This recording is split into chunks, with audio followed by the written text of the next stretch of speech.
Ustream! Hello! I hope it's coming through clearly. Oh, let's see. Okay, good. You can hear me. Cool. So I'm using a different streaming software today as a test. And actually, let me turn down the music because it's kind of loud there. I hope it goes well. It's basically a streaming setup here that I don't have to have a ton of windows open to kind of monitor everything. Everything's all nice and organized, but we'll see if it's actually going to be decent here. So it's a big test. So today we're going to be starting the actual cloth simulation, which is pretty cool. This is the thing we've kind of been building up for in the last few streams. So for this stream, I'm gonna just jump right in. Not Mr. Just Read. So we're gonna just be jumping right into it. If anyone has questions about that, about any of this stuff that I'm gonna be going over, oh, and there's my cat.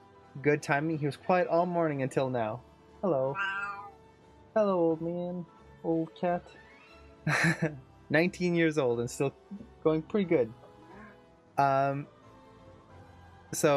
Again, if you have any questions, definitely let me know. And hello, everyone. It's so cool to see everyone in here. So let me go right over to my desktop here. So this is the scene we'll be working on.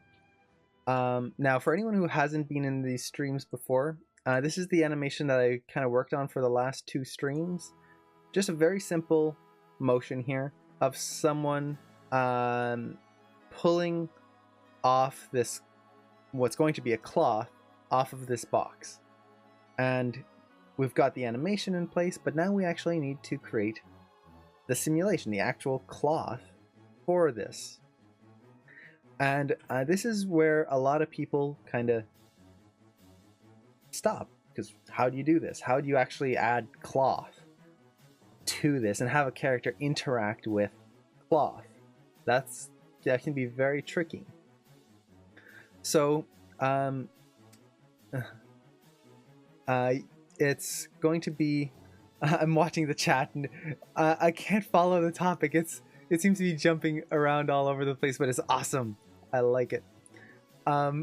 So to create cloth, to actually create the cloth simulation, is actually pretty simple. Hey, Swifty604, thank you so much for following. That's awesome. I really appreciate that. Thank you so much. So to create the actual cloth simulation is actually really easy. Cloth, as much as it seems complex, the actual act of creating cloth is simple. Now, I'm using my 2016 here, just as a heads up. If you're using my 2015, Iron Core 1, thank you so much for hosting. That's awesome. For 12 viewers. Wow. Hello. That's awesome. Thank you so much. That's so cool. Thank you. And hello to everyone who's coming in from that hosting. Hello. So to create the actual cloth simulation is pretty simple. Now, again, I'm using my 2016. If you're using my 2015 or earlier, it's going to be a little different. So for me, I'm just going to go to the FX category here under the drop down. If you're in my 2015, I forget the exact name of it. It should be something like Dynamics, I believe. Elin, thank you so much for the follow. That's awesome. Thank you. So in my 2015, it should be under Dynamics. If not, it should be pretty apparent what category it is. Basically, you're looking for simulation or dynamics, things like that. That is an awesome emote right there, or a combination of emotes. So in order to create this, all I need to do is create something that I want. Only 4 followers left. We're so close to the 200 goal. To create the cloth, I'll just create a polygon plane. Now, you can make cloth out of pretty much anything, but polygon planes or any kind of thin object, so things that aren't like a box, tend to be much quicker and easier. The emotes are coming out now. It's so cool. So let's create a polygon plane here, and I'm going to just scale it up, and I'm going to move it into place above this box. Now you'll see that we've got this plane here. Now the first thing I'm going to need to do is figure out how much detail I need to put into this plane to actually simulate it well. The thing with cloth is you want enough detail that you're going to get the feeling of cloth in your object. If, for example, I simulated this right here, it wouldn't look like cloth really. It would look like some very kind of crumply material because there's just not enough detail for it to fold. It's going to be folding along all of these vertices and edges. So if we don't have enough detail, it's just going to kind of crumple. It's not going to fold and get these nice, beautiful cloth-like effects. Now, if that's what we wanted, that would be perfect. So what I need to do is I need to figure out how much detail I need. The other thing I need to do is with the polygon plane here, it's simple. Everything's square. But if you're creating a cloth object out of like a shirt geometry that you created, what you want to do is you want to make sure that as much as possible the geometry is evenly distributed. So you can see here how everything is nice and grid shaped, like so. That's simple. I don't have to worry about some areas not having detail, others having too much detail. If that's the case where you have uneven geometry, so just as an example here, let's say I got rid of some edges here, like so. Well, now we've got some patches that are densely packed, others that are widely spaced in terms of detail. This is going to make our cloth simulation unpredictable and difficult to work with. So it's not impossible, but as much as you can, if you're making a simulation based off something that isn't this default grid here, try to make sure that your geometry is evenly distributed. So with this, I'm going to raise this value up. I think 25 is going to be good enough. So you can see I've added a lot more detail here. I just increased the subdivision width and height for this polygon plane. Now you can go crazy with this. So I could go to something like 80, and this would be some highly detailed cloth. But the more detail you have, the slower it becomes, to the point where when you're trying to run a simulation, it can just be mind-numbing, where Maya is just going to go one frame at a time, and you're going to be waiting half an hour for it to do 10 frames. That's not worth it. So typically, what I tend to do when I'm trying to do a cloth object, I will try to keep the detail as minimal as I can. And this might take a few attempts. You might do a cloth and maybe it's just going to be not enough detail, so you'll add a little bit more. And then suddenly, oh, it's too much. Let's tone it back down. It's kind of this little back and forth. But basically you want enough detail that it runs, or that it looks good, but doesn't kill your computer. And doesn't just slow everything down. Now, the other thing to keep in mind is you can always make a low-res cloth object and then use a wrap deformer to apply a high-res cloth on top of it. Now, this is something I don't know if we'll have time to go over today, but basically it's a way of simulating with a low-res geometry but getting a high-res output out of it. So you're speeding your workflow up quite a bit there. So with this, we've created our geometry here. I'm actually going to select this object now, and just for safety's sake, I'm going to delete the history on it. And then, let's see. I want to make sure I delete by type history. Good. And then I'm going to freeze its transformations. That way, this is its starting position. If Bo reaches 200 more followers today, I will give him 10 cents per follower. That 10 cents per follower for 200. Now my math is gonna fail me. I had 2 hours of sleep last night. So today I've had a few situations where I had to do math and it failed me every time. My basic math is just like kaput today. I cannot math, which is gonna be fun for this simulation, so we'll see how it goes. So let's see. I'm actually going to make this a little smaller, actually. I don't want this cloth to be huge. And let's freeze those transformations again. $20. Yes. Thank you so much for that. Math on stream is always a bad idea. Exactly. All I'll end up doing is embarrassing myself. So let's see. Have you already planned on what's going to happen when you reach 200? Oh, I'm thinking about... Hey, Javi Bear, thank you so much for the follow. You can remove on stream. Thank you so much for the follow. I really appreciate that. So I don't know what I'm gonna do for 200. I'd like to do something special, but I'm not quite sure what it is yet. So far, the suggestion is a baking stream because I used to be a baker before I became an animator. But I don't know if I'll be able to set that up in my kitchen. It's just all the cables I'd have to run. So let's see. So we've got our object here. Now, one thing I do want to do is I'll name this. I'm going to call this cloth. And I'm actually going to give it a more unique name, magic cloth, because this is going to be a magic trick. So I'm going to call it magic cloth. And just so we can see it better, because right now you'll notice that... Hey! Tahume, thank you so much for the follow! This is awesome. We might actually hit 200 today. And then, how about Jules baking? That might be interesting. Let's see. Can you explain how you turn on shadowing in the graph editor? Shadowing? If you mean, why can't... Terms are not coming to me today. Not shadowing, but, why can't I think of a term? I'm gonna open it up and it's just gonna go, like, duh. Okay, so, under here, buffer curves. That's it.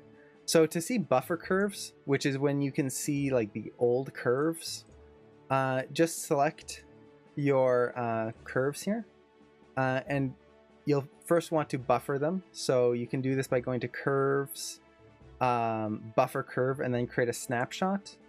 And then if you go to view and then show buffer curves, now you'll notice that when I move this, I see an old preview of where my curve used to be.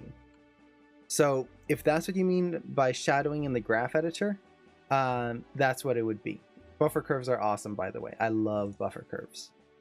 Super helpful. Now, for anyone who's interested, like you can see I've got shadowing in the viewport here. If you're interested on how to do that, just very quickly, you go to viewport 2.0 in your viewport renderer here, go to the options, and just turn on screen space ambient occlusion. And here I can actually increase the quality if I want to right in here, or adjust the amount if I find this too much of a shadow, things like that. Hey Coco Mojo, how's it going? So, let's see. I've got my cloth, I've named it. Now, you can see right now it's hard to see it because it's the same color as the ground. I'm going to assign a new material to it, just so we can see it a little better, and I'm going to assign a blinn, just so we can see a little bit of shine to it. So let's make this a nice red color, something like that. And then let's just play with its eccentricity here. Just make it a little less metal looking, something like that. Let's see. He doesn't have a phone because he never goes anywhere. Yes, it's a curse. I'm glued to my computer, which I actually enjoy, but I need to get out more. Let's see. Also, here's a short video I made on remastering of episode 1. Oh, nice! Let's see. I don't know if the link posted there. I'm still trying to figure out the link issue here. But let's see. I'm not sure how I'm going to get the link to come up here, actually. Let's see. I didn't see you wrote graph editor. Reading comprehension is not my strong suit, apparently. But he can use mine wherever he wants. Read the Generous. Yes, he is. And then, is this Skyward Sword music? Yes, it is. I've got a Zelda playlist today. I was actually watching another stream earlier this morning, and they had some really awesome Zelda music. And ever since then I've been listening to Zelda music today. It's just been I got glued to it. So let's see, we've applied the Blinn here. Let me save. So at this point, all I've done really is I've created a plane, I've moved it into place, set the amount of detail I want. I think this is going to be good enough. And then I change the color just so we can see it. So far I haven't done anything cloth related. This is all just setting up. To create the actual cloth, what I'm going to do is under my effects menu here, or if you're in my 2015, it should be under dynamics. I'm going to go to N cloth right here. Now, in here we've got a lot of different options. Really, the important two are create passive collider and create N cloth. So with my cloth object selected, I'm just going to hit create N cloth, and I'm going to open up the options. And I'm just going to show this because you'll see there aren't that many options. Basically, we have local space or world space output. This determines how Maya is going to calculate the simulation. Usually local space is good. It basically calculates it based on the object instead of based on the world. And then the solver is basically, you can think of it as the physics of the world. Now, right now we have no solvers, so it's going to create a new solver by default. That's good. However, if we wanted to create a new cloth object and have it use the same physics of the world, the same gravity, the same all of that stuff, we could choose within here whether we want to create a new one or use an existing one.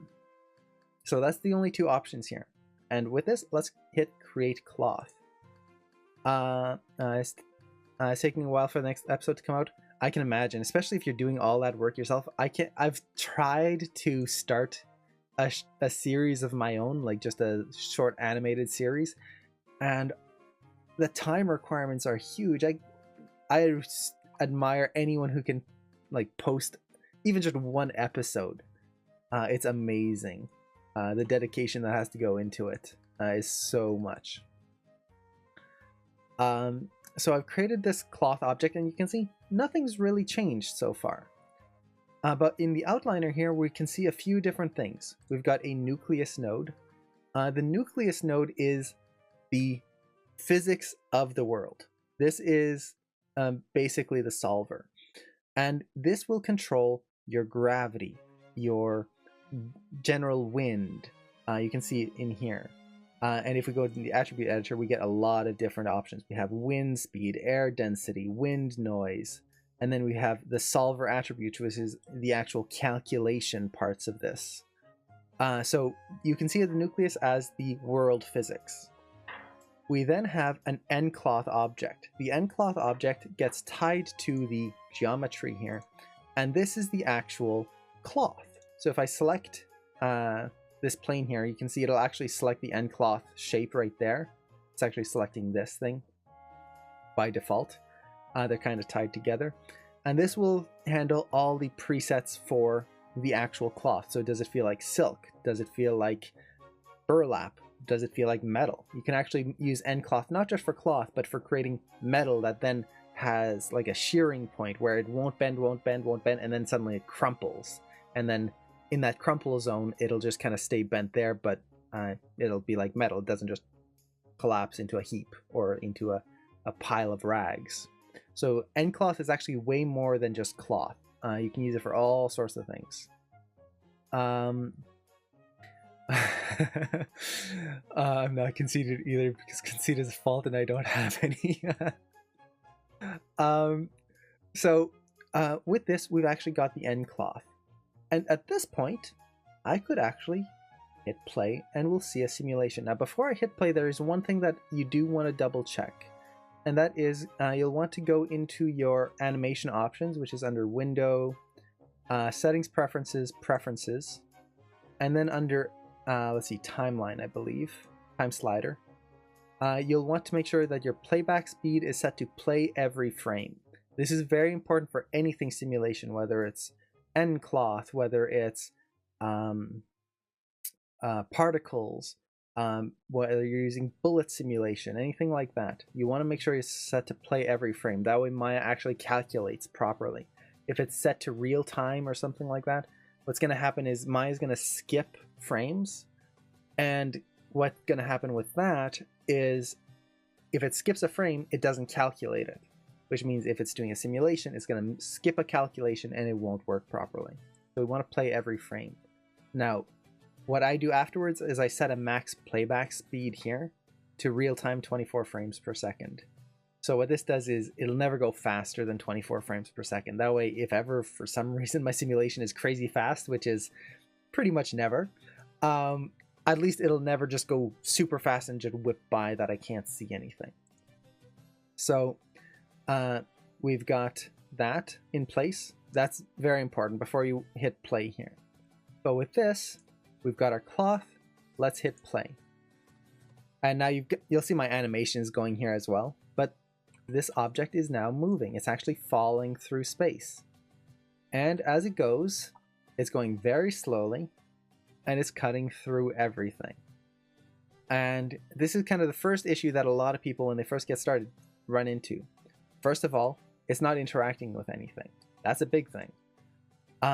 For everything we want this object to interact with, we need to create a passive collider. So this is going to be this box here, the table, the ground if the cloth gets dropped to the ground here. We'll start with these. So I'm going to select all of these. I'm going to go back to end cloth and I'm going to create passive collider.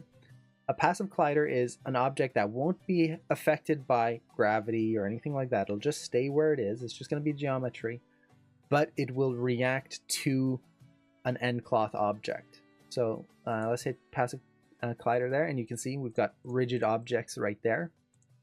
Rigid objects are objects that are rigid. They don't move. And this is going to be all of these three here.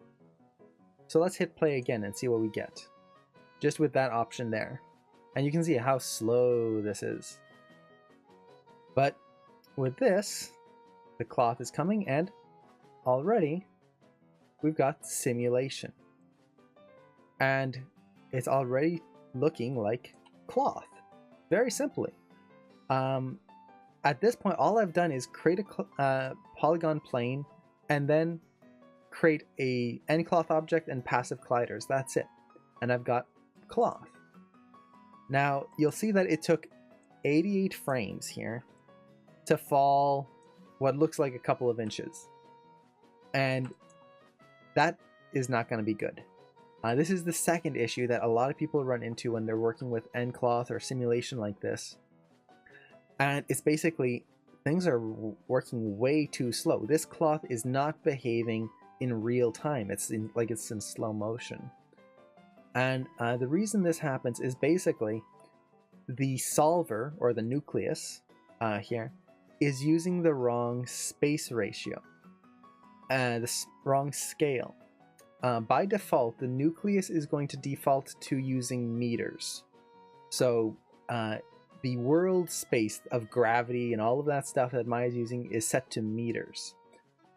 But by default, Maya's scene size here, so the scene that this world inhabits, is set to centimeters. So what that means is the cloth is going to be basically 100 times slower than it should be. It's just going to be running in slow motion. It's set to a world in meters, but the world is actually in centimeters. So what we need to do is just select our nucleus here, and I'm going to go down to the scale attributes, and I want to change our space scale. So with a little bit of math, we need to see, this is where the math comes in. So with a little bit of math, we just need to set our scale from being in meters to being in centimeters, which is 100 times smaller, so 0.01. This will set our size to actually be the right ratio for this scene. And this is what it's going to be for most scenes. With this, let's hit play again, and we're going to get an interesting result. So now the cloth goes way faster, and ta-da! We've got cloth. Now you'll see it's kind of just floating around and slipping everywhere, but it's reacting. And you can see it's just kind of slipping on the ground. There's no friction right now. This thing is just kind of, it's like it's on an ice rink. But we've got cloth. And you'll see it doesn't look really good. It's all jagged and hard edges. But this is where smoothing comes in. If I want to, I can select this and hit 3 on the keyboard, and that'll smooth out the cloth, and suddenly that looks pretty good. I'm getting folds, I'm getting some nice detail, and because I've got this blend attribute, I'm getting this kind of nice shine to it, so we can really see those folds. Now there are a lot of problems. We're getting a lot of intersection. That's when the cloth basically goes through itself, which is never good. That causes a lot of computational errors, and it's just not quite right. But it's actually working. So again, hit play and you'll see, there you go. We've got cloth. Okay, so at this point, this is when we have to start going into what cloth we actually want to create.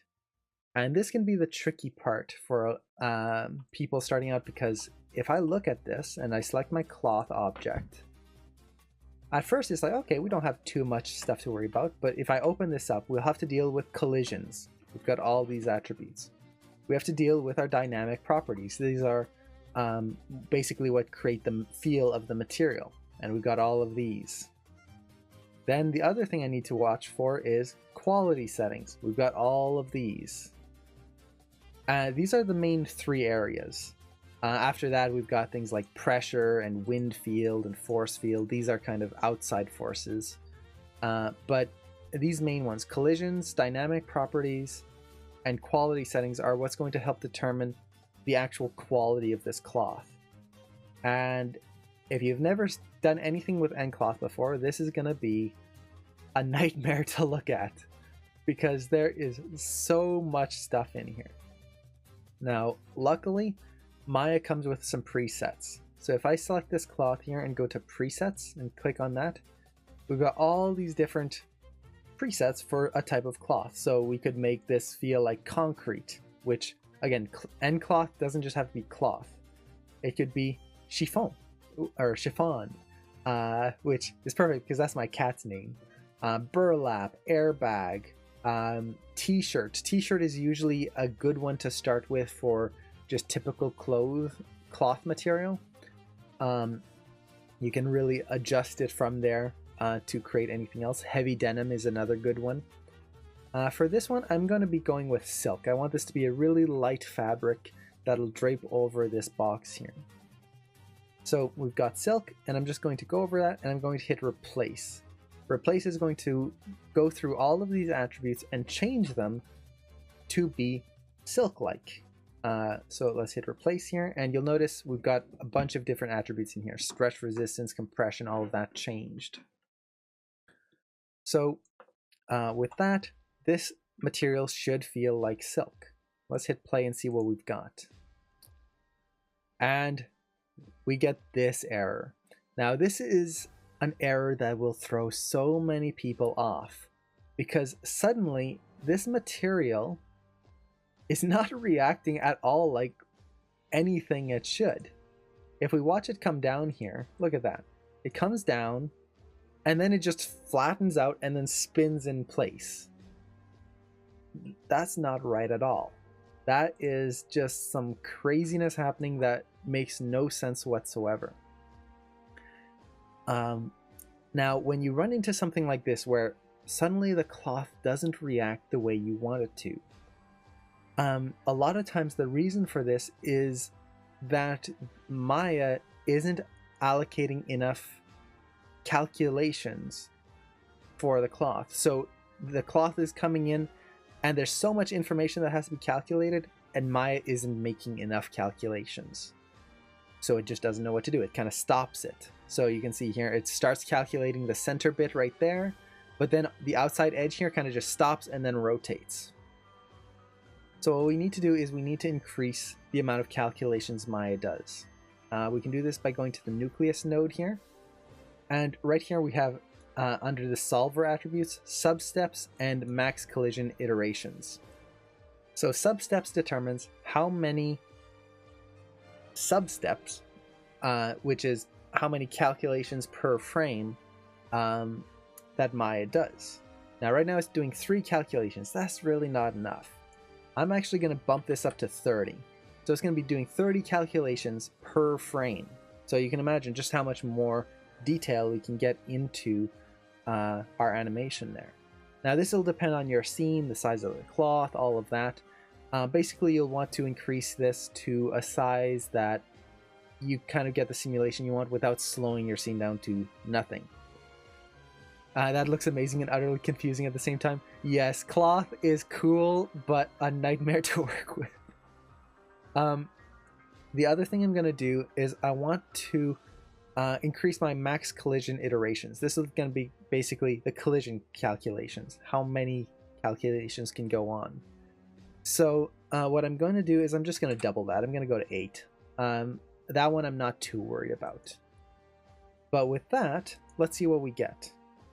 So let's hit play now and see if it calculates correctly. That's much better. Now you can see it still slows down a little bit right there. But it's not just stopping, spinning like a top, and then nothing. Hey RBS, how's it going?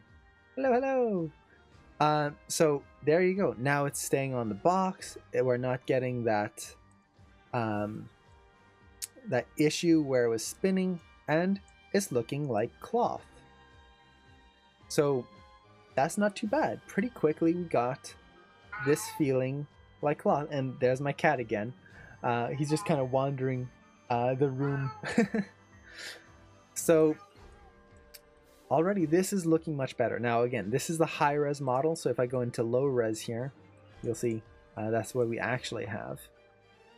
And we've got this cloth. Okay, so we've still got a few things to keep in mind here before we actually get into the simulation where he actually grabs it. The first is I need to set how much this cloth is going to collide with things and how much everything else is going to collide with the cloth. Now, the way you can see this, so the next section we're going to be dealing with is the collision section for the cloth, the box, the table, and the floor. Now, what this means is the collision section basically determines how these objects are going to interact. So if I select this cloth here, we've got collide and self-collide. That's pretty much self-explanatory, whether it's going to collide with objects or collide with itself. Usually you'll want those on. Now, the collision flag, this basically determines how Maya calculates the collisions, whether it's going to be based on a face or a vertex or an edge. I'm going to leave this to face here. Self-collision flag, again, this determines how Maya is going to calculate the collisions between itself. Now right now it's set to vertex face, and I'm going to show the difference of what that is in just a second here. Then we've got collision strength. Usually you want to leave that at 1 unless you want to make a softer collision.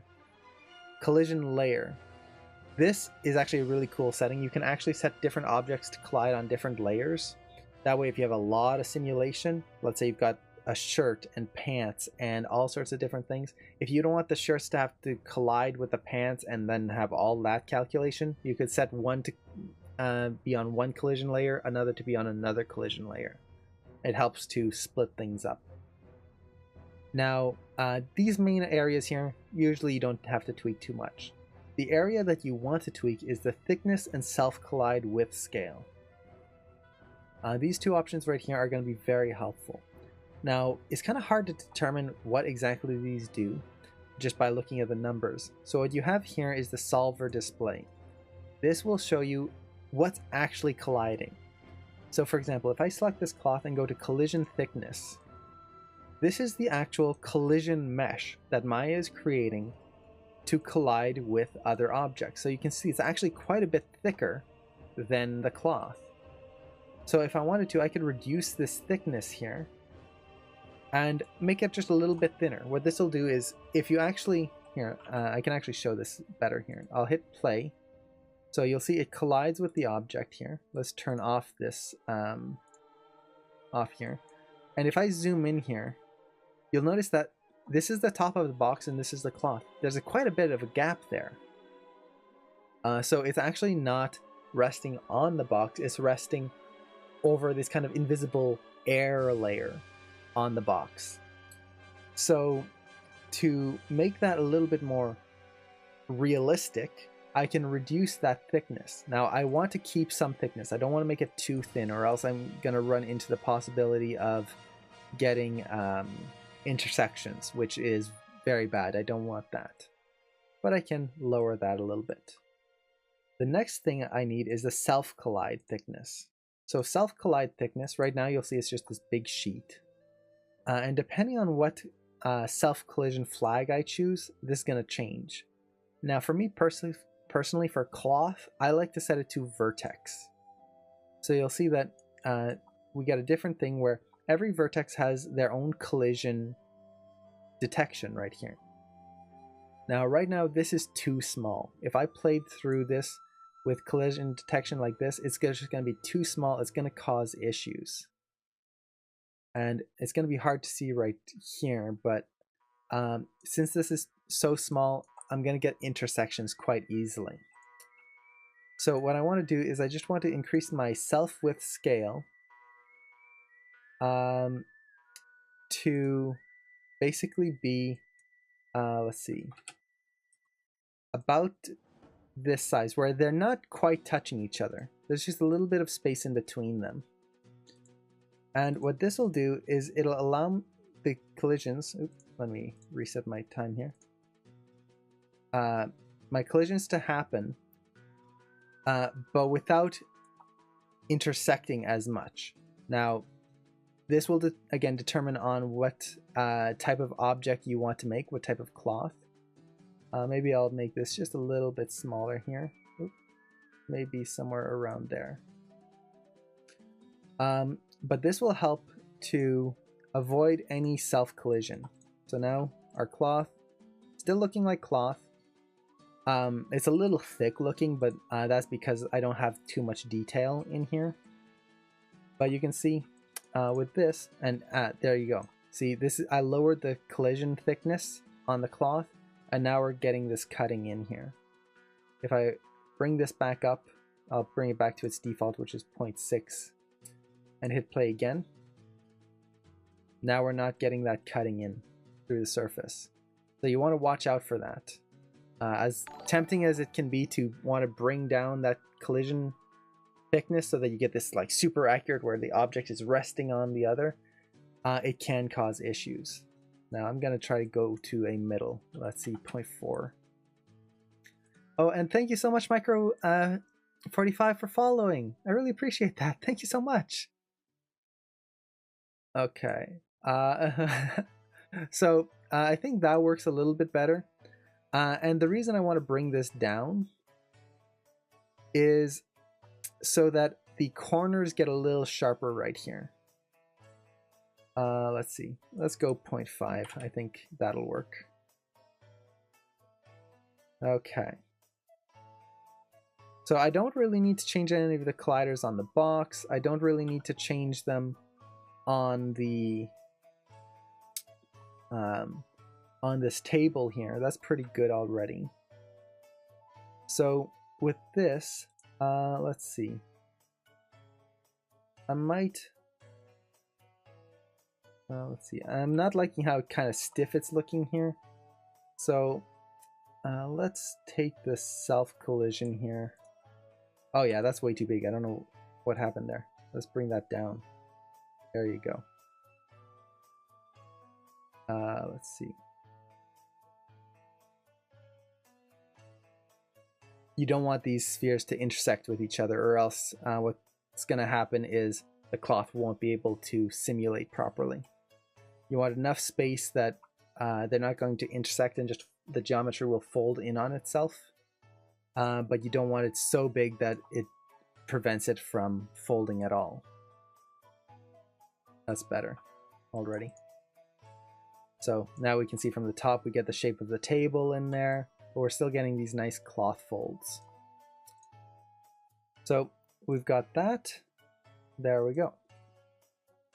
So this is the main simulation. Now again, I will want to check the floor here especially, because you'll see the thickness is huge. If we look at our collision thickness right there, it is so big that it's actually covering his feet. If the cloth was to fall on the floor here, there'd be like a gap that much. It would be hovering on the floor. So I'm going to bring this down quite a bit. It can just be super tiny because it's just a flat plane. And this will just get it so that the cloth feels like it's actually sitting on the floor, not hovering. So just like that. Turn that back off. And let's see.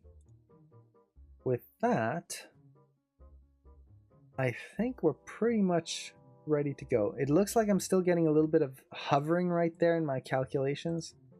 I'm going to go back to my solver here, or sorry, my nucleus. And let's increase our substeps. I'm going to go to 40 and see if that helps here.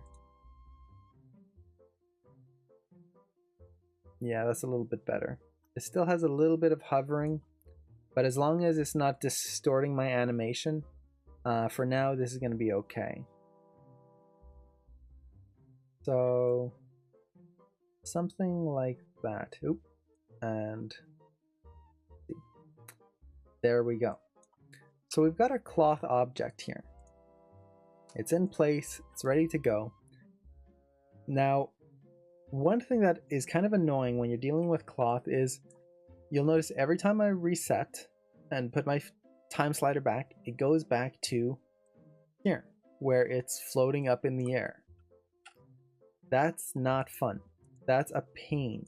If every single time I'm dealing with my cloth object here, I have to always watch it simulate through the whole scene over and over and over again. So a way to avoid this and have it just start off on a pose you want is to let it run. I'm just gonna let it run here, gonna go through, wait until it settles here. Now I might have to give this more time. Right now I've only got 88 frames, but we'll see if it settles quickly enough here. So something getting there. I'm basically waiting until it stops moving. And doopy-doopy-doo. There you go, that's pretty good. So let's say I want my cloth to just start here. This is the starting position I want for this cloth. I don't want it to have to keep resetting. So to do this, what I can do is select the cloth object. I'm going to go to Field Solvers right up here. And I want to change its initial state.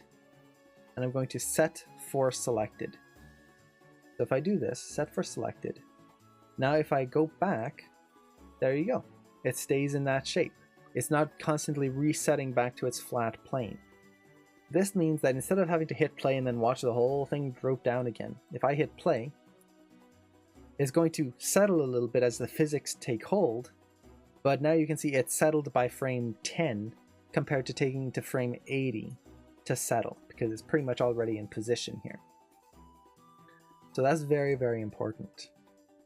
And this kind of leads me to the next thing, is at this point we're kind of ready to start actually having the character grab this and interact with it. But one thing that I want to do is I want to make sure that by the time the scene starts, this cloth has already settled. So by frame 1, this cloth should be in place. It shouldn't be kind of settling in and moving around.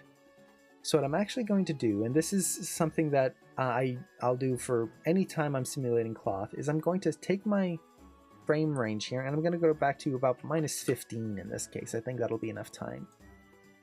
So I'm going to have my shot actually start at -15, frame -15, play through, basically give me 15 frames for the cloth to settle, and then by frame 1, it should be all good. This means that when I actually do a final play blast, I'll be able to start on frame 1 and play blast from frame 1 to my final frame here, and it should look good. It's not going to settle and just kind of make this little weird pop at the beginning of the scene. It'll just look like it started with the scene. So having end cloth start before the scene actually is very important. Now you'll notice by default when I do that, it actually doesn't do anything until it reaches frame 1, and then it'll start reacting. What I need to do is go back to my nucleus here, and under time attributes, make sure my start frame is set to -15. So this way, it'll actually start the calculations right on -15. Let me reset my time here. Oop. And there you go. So now, by the time it reaches frame 1 here, which is just about now, it's already settled. This way, I never have to worry about that kind of initial like poof of the cloth as it's trying to simulate and kind of rest into position. So with that, I'm going to actually save my scene here. Don't want to lose all of this stuff. But with this, we're actually now ready to have a character grab the cloth. And this is where it gets kind of cool and kind of a pain, because there's a lot of things we have to deal with. The first thing is, how do we get this character to actually grab the cloth? Now, I'm going to be scrubbing back and forth here, and you'll notice that as I'm doing this, the cloth is trying to simulate, and I'm getting a bunch of errors all the time. And the reason this is happening is as I'm scrubbing, Maya is trying to calculate this cloth, and it's being a pain because it's trying to calculate, but I'm skipping frames and it's just slowing things down. So what I'm going to do to speed things up, as I'm not going to be actually watching the cloth for a little bit here, is I'm going to select the cloth and hit enable here. Make sure that's unchecked. And what that'll do is now I'm going to be able to scrub much faster, and it's basically stopped all calculations on this cloth. I don't really need them right now, so don't need to worry about it. Right now I just need to set up how this is going to work, how this is actually going to get picked up. So to do this, there's a lot of ways I could do this. Now for me personally, I like to keep it as simple as possible. I do not like having a bunch of collisions that I don't need, that slow things down and just make needless calculations. So I could, if I wanted to, select the geometry of the character and constrain the cloth to the character and all of that stuff. But if we actually look at the detail of the character here, he's in low res mode right now. But even in low res mode, look at all that geometry detail in here. All of this detail is going to need to be calculated per vertex or per face when dealing with collisions.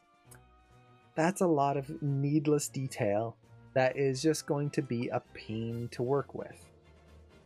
So I don't want that. I want to keep things simple. The simpler things are, the faster it'll be to calculate, and the more control I'll have to actually fix things instead of having to deal with all of this geometry.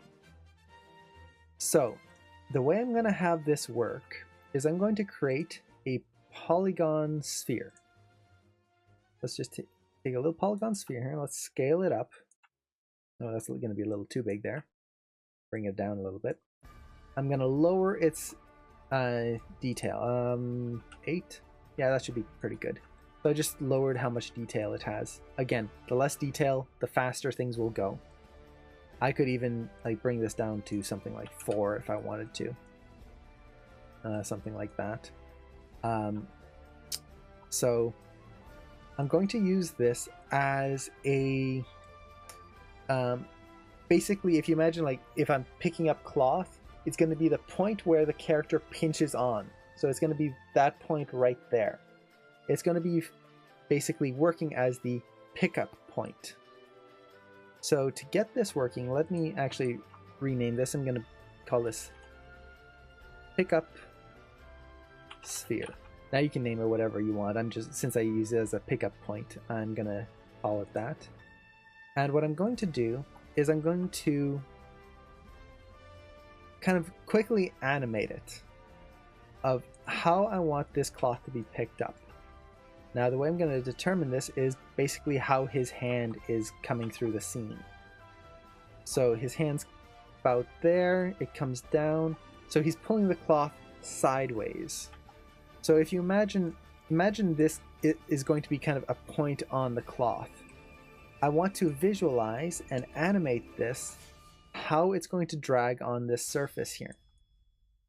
So he's coming in and his hand's swiping this way. So kind of imagining where that point that he's going to be grabbing is going to be. I'm guessing it's going to be right about here. So this is going to be on frame 25 here. Set a key. The next frame, the cloth is going to be pulled this way, somewhere around there, as he's yanking on it. Let's bring it there. Now I could set up the whole constraint system right away, but me personally, I like to do the animation first and then constrain it. That way it kind of speeds things up a little bit. And again, this is one way of doing it. There's a lot of different ways we could do this. So next frame is going to be over here. And at this point, it's going to be pretty much in his hand. So that point of the cloth right there. Let's place it in his hand. And he's going to be swinging his hand from this point on, like so. So instead of having to animate this frame by frame, what I'm going to do is from this point here, I'm going to select the wrist control, then the sphere, under my animation menu set, so you can go to animation here, or I'll just hit the spacebar to open up my hotbox. The hotbox allows you to see all the menus all at once. I'm going to go to constrain, parent, and make sure maintain offset is turned on. This basically makes sure that the sphere stays in relation to the hand right here. And I'm just doing a straight constraint. I don't need to add any special attributes to this. It's going to be very, very simple. So we've got that in place. Now I'm going to want to make sure that I take this sphere here, set the blend parent to 1 on this frame, and on the frame before set it to 0. That way the constraint actually turns off, or sorry, is off and then turns on here. Now you'll see he's holding the sphere, it's staying in his hand, and now he's throwing it right about here. So at this point, let's set another key. Let's see, about there. Let's turn this off here. And at this point, now it kind of becomes a matter of how do I want to use this sphere. Now, there's a lot of things I can do here. So if you imagine, and we're going to show this later on, but if you imagine this sphere is going to be constrained to the cloth, or sorry, I should say it the other way around. The cloth is going to be constrained to the sphere. So as the sphere moves, the cloth is going to be pulled by it. Now, the sphere is going to follow the hand, the cloth is going to follow the sphere. Now, at this point, he will let go of the sphere, and he's letting go of the cloth, basically, animation-wise. Now, what I can do is I can either just disable the constraint between the sphere and the cloth and have him let go and let momentum take my physics over, which could work.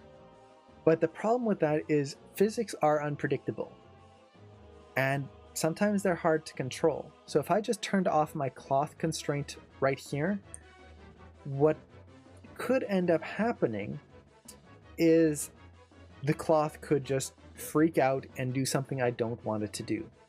Basically, what I want to happen is he swings his arm around here, goes in an arc, and then the cloth, I want it to kind of go along that arc, just to flow around and kind of make a nice clean arc. Something simple.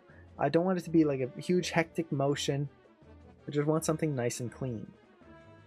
So instead of having to try and rely on physics to do what I want it to do, which is almost never going to happen, what I'm going to do is I'm going to use this sphere as a way of animating where exactly I want this cloth to go. Now, let me kind of show something here. If I select this hand and I'm going to go to create editable motion trail. Oh, I don't need to update Apple. This is the arc of the arm. So as he's swinging, I'll want this sphere to follow this arc, and then as he throws it, to kind of go along there. Now, this is where it gets a little tricky. I've disabled the constraint, so you can see the spheres right here. And I could animate this sphere traveling in an arc and hopefully get something that matches.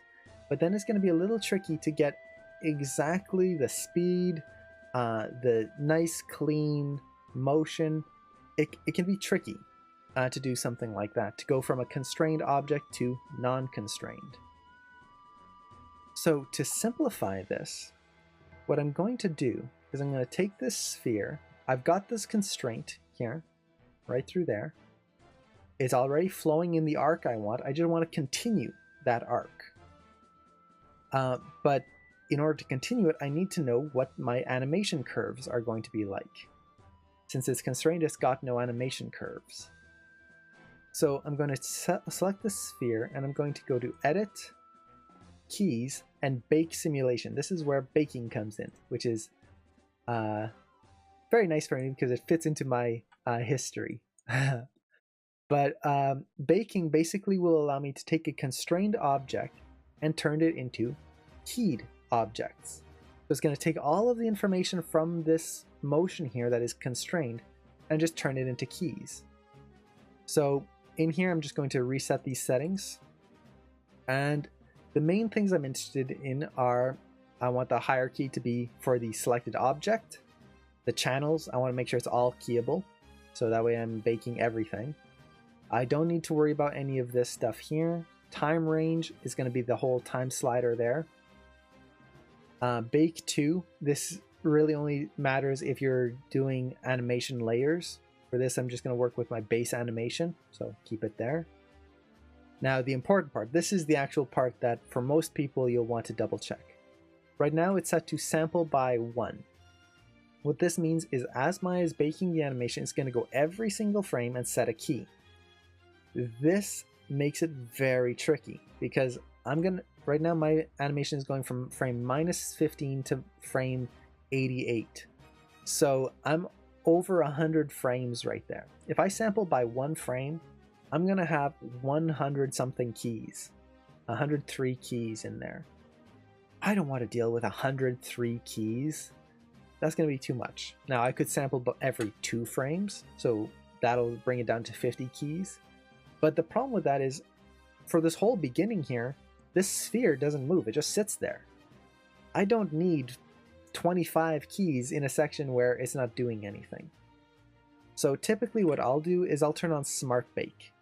And what Smart Bake does is it basically goes through your animation and figures out where it needs to put a key in order to keep the detail. So places with a lot of movement will have a lot of keys. Places with little movement will have few keys. So it'll put keys where it needs to. So this is what I'll usually use. Keep unbaked keys. Yes, I do want to keep that because I've already animated a little bit of something. And the rest is good here. So let's hit bake. And it's basically going to go through my animation and calculate where those keys should be.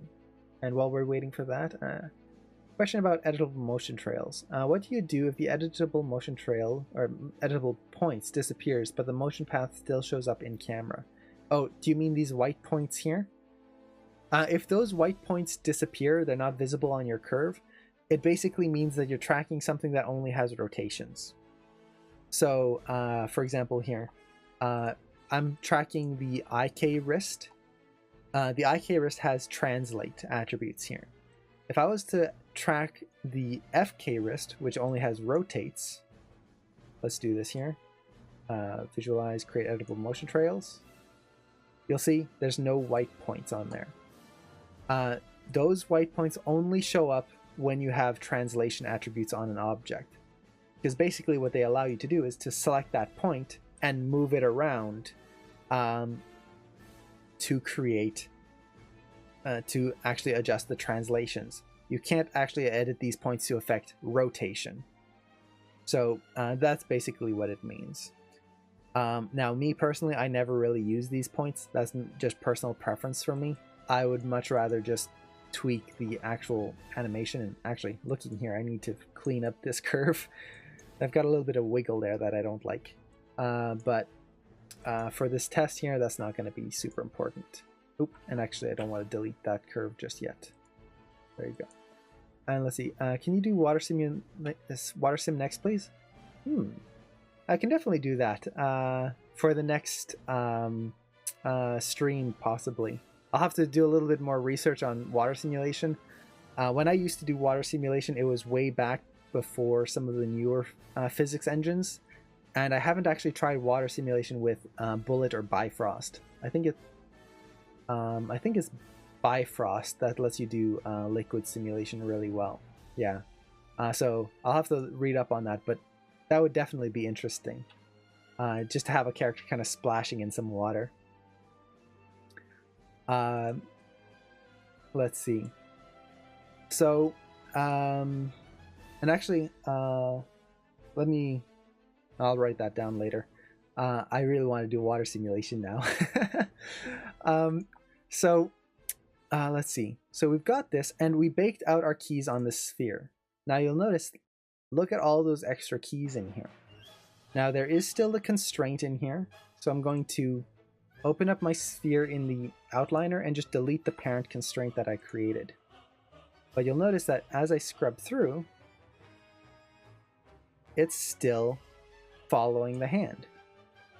But now it's all keyed information. If I bring in my graph editor, so animation editor's graph editor here, you'll see keys, all keyed here.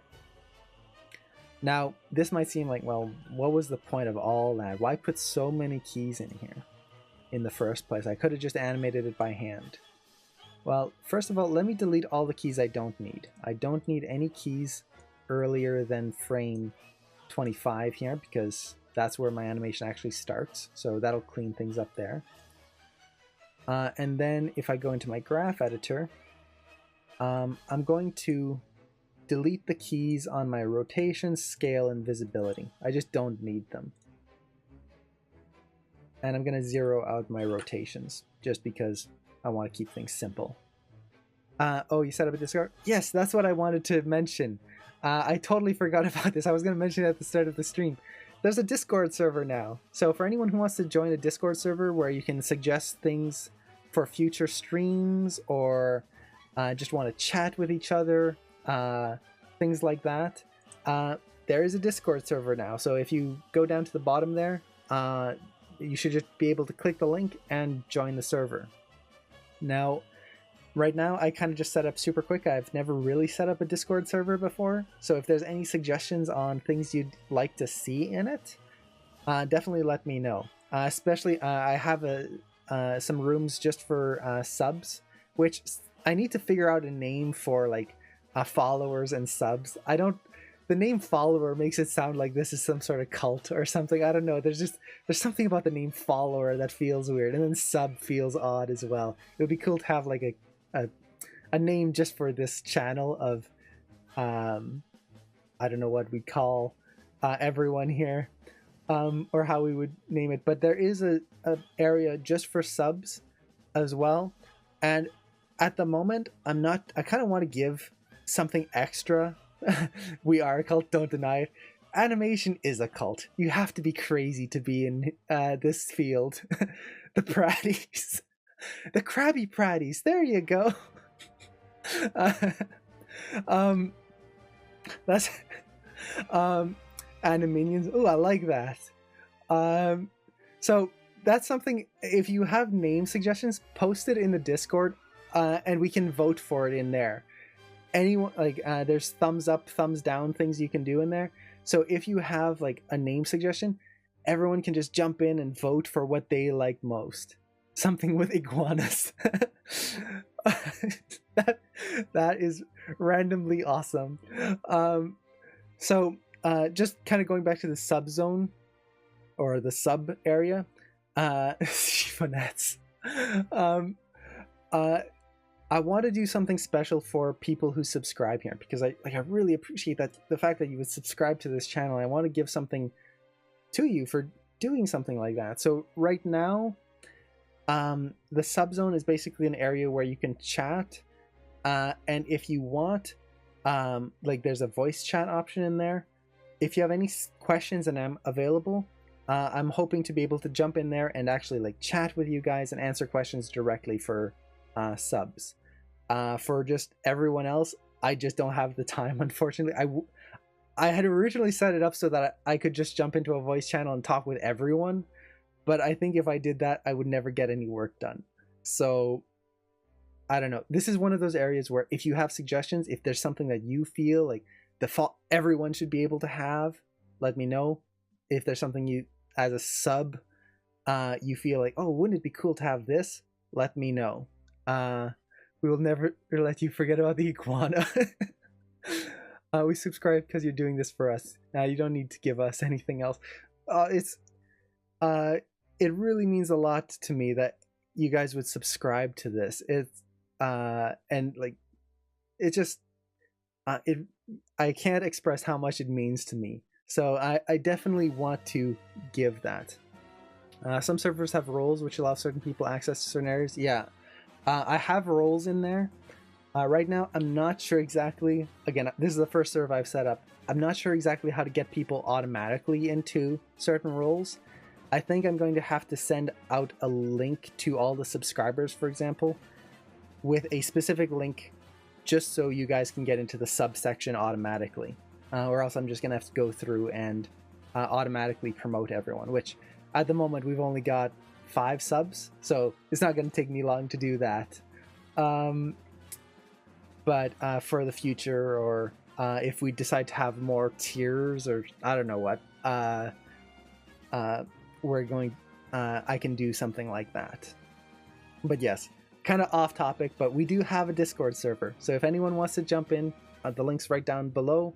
I'll also be posting announcements on there, so when the stream will start, things like that. And that'll be mostly for, you're all if you're following, you'll get email notifications anyway.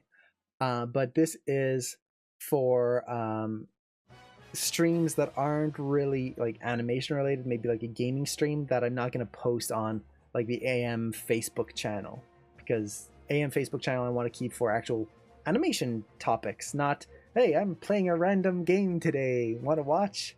I want to keep that to be more like the, hey, I'm doing a demo for animation, if you want to join in, definitely check it out. So yeah, but again, if you have any suggestions, definitely let me know. It's use of your valuable time and other resource for us, to which we are forever grateful. It's my pleasure. I love doing these streams. It's so much fun to just do something like this and have kind of a goal for it and just see what happens.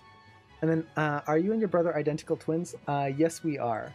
And eventually he will be on these streams once we get our schedules set up. He's been super, super busy. So here, for anyone who doesn't, I know this is back when we had orange hair. Now you can see it's back to its regular color, although at this point it's going quite white in areas. We've only seen Cameron once, hard to say. So that's us in our orange hair phase. Which is why, like, you'll see like there's orange in the stream, is because we had orange and black. It's a mirrored image of one guy. Yeah, it's just changed the hairstyle a little bit, combed it a little differently. That's it. Just a mirror. So yeah, eventually we'll both be on here, and the goal is that he will do like 2D demos, because he's an illustrator, a 2D animator, and 3D animator as well. But since he does a lot more 2D, he'd be doing that kind of stuff, and we'd be able to expand the range of these Q&As. But right now he's working on some comics and illustrations and things like that, and just swamped with work. So our schedules don't line up right now. Do you ever get tired of us joking about you being twins? Never. I love it. I know some twins who have gotten to the point where it's just like, I want to be my own person. Don't associate me with the other one. Like, I'm me. Like, we're separate. But for Cameron and I, we kind of grew into it. We were raised, we were never dressed the same. We had like different clothes, everything. And And then as we grew up, we just kind of went, you know, it's more fun to just be the same anyway, and just really embrace the twinness of everything. So now, like, we always dress the same. We have, you can see, we have the same hairstyle, facial hair, all of that stuff. It's just, for us, it's fun, and we just like to really embrace the twinness of it all. So it's just, I don't know why it happened that way. Almost all other twins we know grew out of it, where we grew into it. So yeah, so again, Discord down below. If you have any suggestions whatsoever, feel free to ask for it in there, especially demos. So for example, the water simulation demo, if you go into the suggestions, stream suggestions area in there, if any of you have ideas, you can put them in there and then vote for them, and I can figure out what everyone kind of wants to see most. Fave set of twins in the animation world. Aw, thank you. There's actually quite a few twins in the animation world, which is surprising.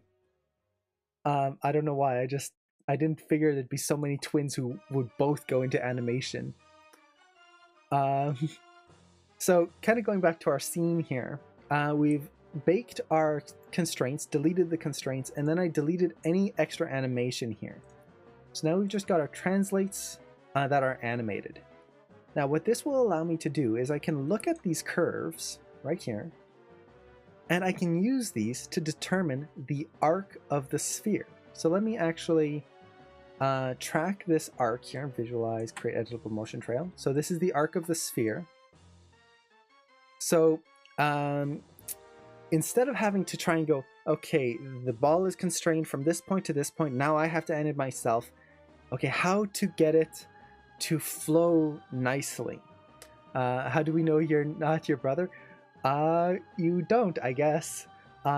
We have taught at least one class that I remember where I was teaching the class and suddenly I just started feeling very sick, and like, I don't know why, it just suddenly hit me halfway through the class. I just had to lie down. My head was splitting. I couldn't stand up anymore. And this was when we had standing desks.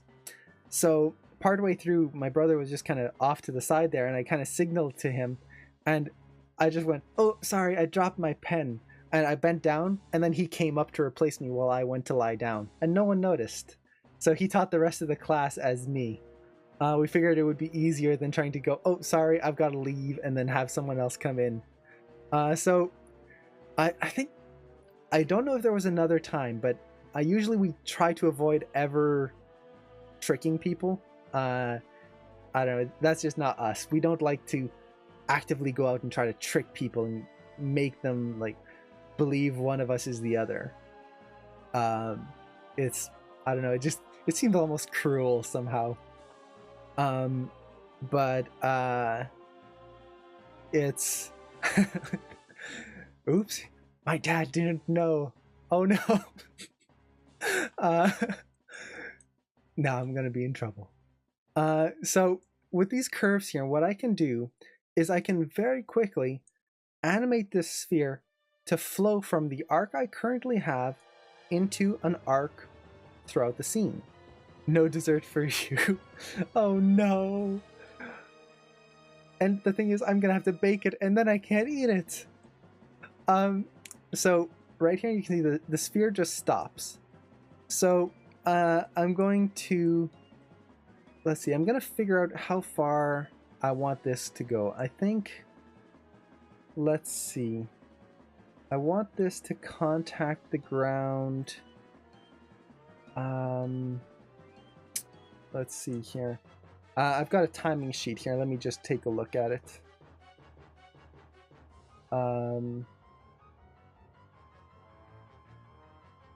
Let's see. I think by frame 59 should do it. So let's see. So we'll go to frame 59. This is when I want the sphere to hit the ground. Something like that. Let's see. But will he still get the $20 if he reaches the 200 followers? I'll have to use the $20 for my own desserts. I have to think about that. Okay, so on frame 59, I'll set a key here. Now I can go to my graph editor, and basically, for the translate X and Z, this is going to be the sideways motion. I can just take this arc, and let's say I want to have it contact. Well, I can just take the curve and move it to a point like so. Oop, and make sure I don't accidentally grab some of the extra keys there. And create an arc. Like so. A nice clean arc. So now if we look at my animation, there you go. It's flowing with that curve. Now it's not quite right just yet. Let's see if I can get everything to fit in one window here. No dessert is enough. So if I go in here, I can start adjusting this, and you can see how very quickly I can just get this to flow along this curve and get this nice clean arc through here. Now I don't actually want it to ease to a complete stop here. So let's clean this up a little bit here. Get that nice arc in there, like so. Now if I need a little bit more detail, I can just come in here. Let's go here, for example. Set a key. I'm just going to insert a key, like so. Only one more follower to go? Really? I can't really see the count right now because my preview window is super small. Hey! I'm going to butcher this name. Nurs Havich? Havavich? That's an awesome name. Nerv Havavich. Thank you so much for the follow. I really appreciate that. Thank you so much. Everyone get your confetti ready. Ooh, we're so close. One more. So you can see from the top view, we've got this nice clean arc now that I was able to very quickly build in here without having to kind of animate and move things. Did I just do it? Did I? There's a little lag here on mine, so unless we just got another follower, then yay! We did it! 200! I can't believe it. Poison Maypop, thank you so much. You are the 200th follower. Awesome! This is mind-blowing to me. I did not think we would even reach 5 followers when I started this, and it's only been we're on basically the 3rd month of proper streaming. 201 already. Wow, that is awesome. Thank you so much to everyone for following. Yeah, now to 300. That's awesome. Thank you so much, everyone. Ice well deserved. Thank you. That means a lot. I can't describe how mind-blowing this is, because when I started this, I literally just thought it would be 5, maybe 6 people, if I got any followers at all, that would just kind of show up, and I just do these little demos for a tiny group of people. And now we're how many people are in the stream right now? At least 14, 15 in the stream continuously. I know people are jumping in, jumping out all the time, but that's awesome to me that you guys would some of you have been here since the beginning, and we've been streaming for what, how long now? An hour and a half, and you're still in here. That's so awesome. Thank you so much. These streams are a roller coaster of emotions. Maya crashing, milestones reached. Exactly. Cat meowing. Did I see a tear in your eye? Oh, most probably. If you were in here during the how do you say, Ori and the Blind Forest, or Ori and the Blind Forest. There were definitely tears in my eyes then, especially at the beginning. And for everyone who suggested that game, again, thank you so much. And how could you? You made me cry on stream. It was awesome but horrible. My heart was pumping so much. Yes, $20.10. The 10 cents is what's important. Remember when you got your first subscriber? Yeah, that was... I can't... The fact that someone would subscribe to this channel was... for anyone who was in that stream, I bet you probably remember I was dumbfounded for like 5 minutes where I didn't know what to say and I was just stammering the whole time. So many emotions on this stream. It's so much fun. So 200. Now I'm gonna have to really plan what to do for the next. I'm not sure if the 200th celebration stream is gonna be the next stream, or what. I really want to do something special. Either try to get Cameron on the stream. That might be awesome for the 200. Have both of us on the stream. Or just do something special, maybe play a game and everyone kind of jumps in the same server and like we just have fun in a game together, something creative, like Minecraft or something like that.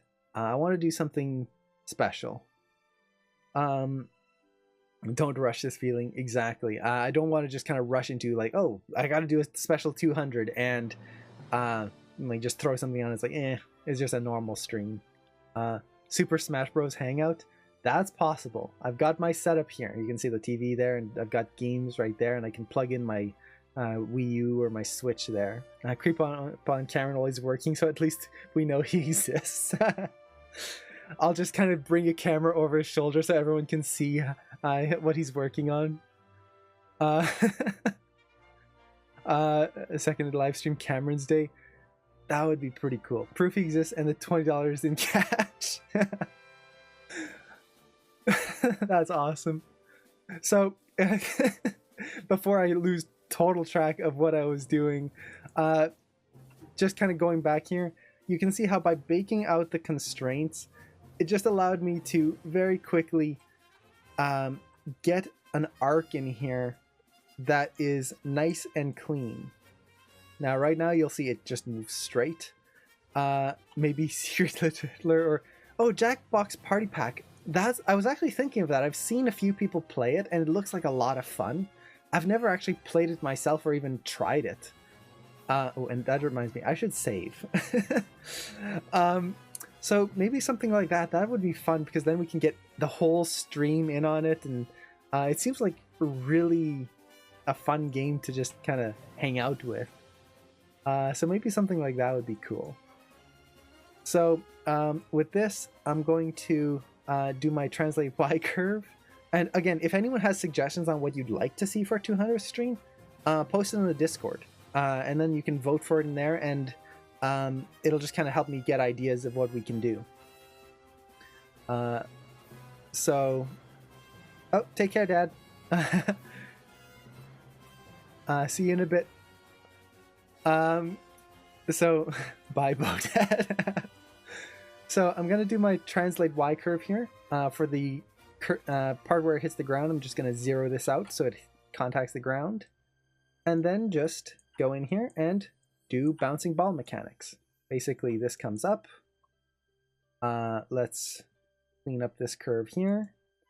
Break this curve, or these tangents. Make sure I don't select any keys that I don't need. Break that, bring it up, and very quickly, there you go. A nice clean arc. Now we're getting a little bit of a plateau right there. Let's see. How do I want to move this? Maybe something like that. Or actually, I'm just going to break the tangents and adjust each side independently. So something like that. Read the Generous. Yes, that is a good name for him.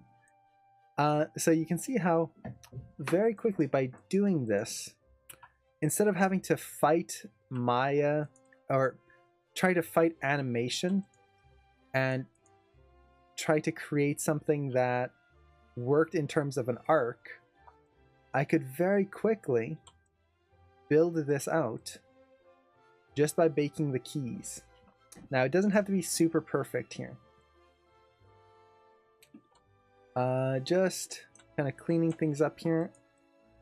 Because before I go into the constraint, I want this to get as clean as possible. There you go. So now we have this sphere going in this nice clean arc. And it, aside from all the times where I got distracted, that went pretty quickly. My dad just gave me this 20 Canadian dollars, which if you've never seen Canadian money, it's kind of plasticky looking. Oh, and I just noticed my camera's possibly backwards. Is it? Oh no, it should be right. So, hey, $20 and 10 cents. That's awesome. So, yay, he held up his promise. Yeah, he paid up. That's awesome. So, so we've got our ball here. It bounces. I can actually get rid of this last key here. Don't need that. So we've got our arc. Now, I collect Canadian money. Canadian money is pretty cool. It's plastic, and I like this transparent strip right in it, so you can see right in there. The only problem with that transparent strip is when they first started printing this kind of money, they used the wrong kind of plastic, and because it got so cold in winter, it would crack. So the money would just break. It would freeze and break. So they had to kind of reprint a lot of the bills. Use a different kind of plastic. So let's see. What was I going on? Okay, so totally worth to be here today. Oh, it's been a fun stream. It's been just kind of this roller coaster of all sorts of things today, which is awesome. This is why I love streaming. You never know what's gonna happen. When he reaches 300, I will give him another glow-in-the-dark toonie. Yeah, that's the other thing we have. It's show and tell today, I guess. Here is a special limited edition toonie that our dad got us, my brother and I. It's actually got glow in the dark. It's the Northern Lights, and it's really cool. So I keep this on my desk just because it's really cool, especially at night.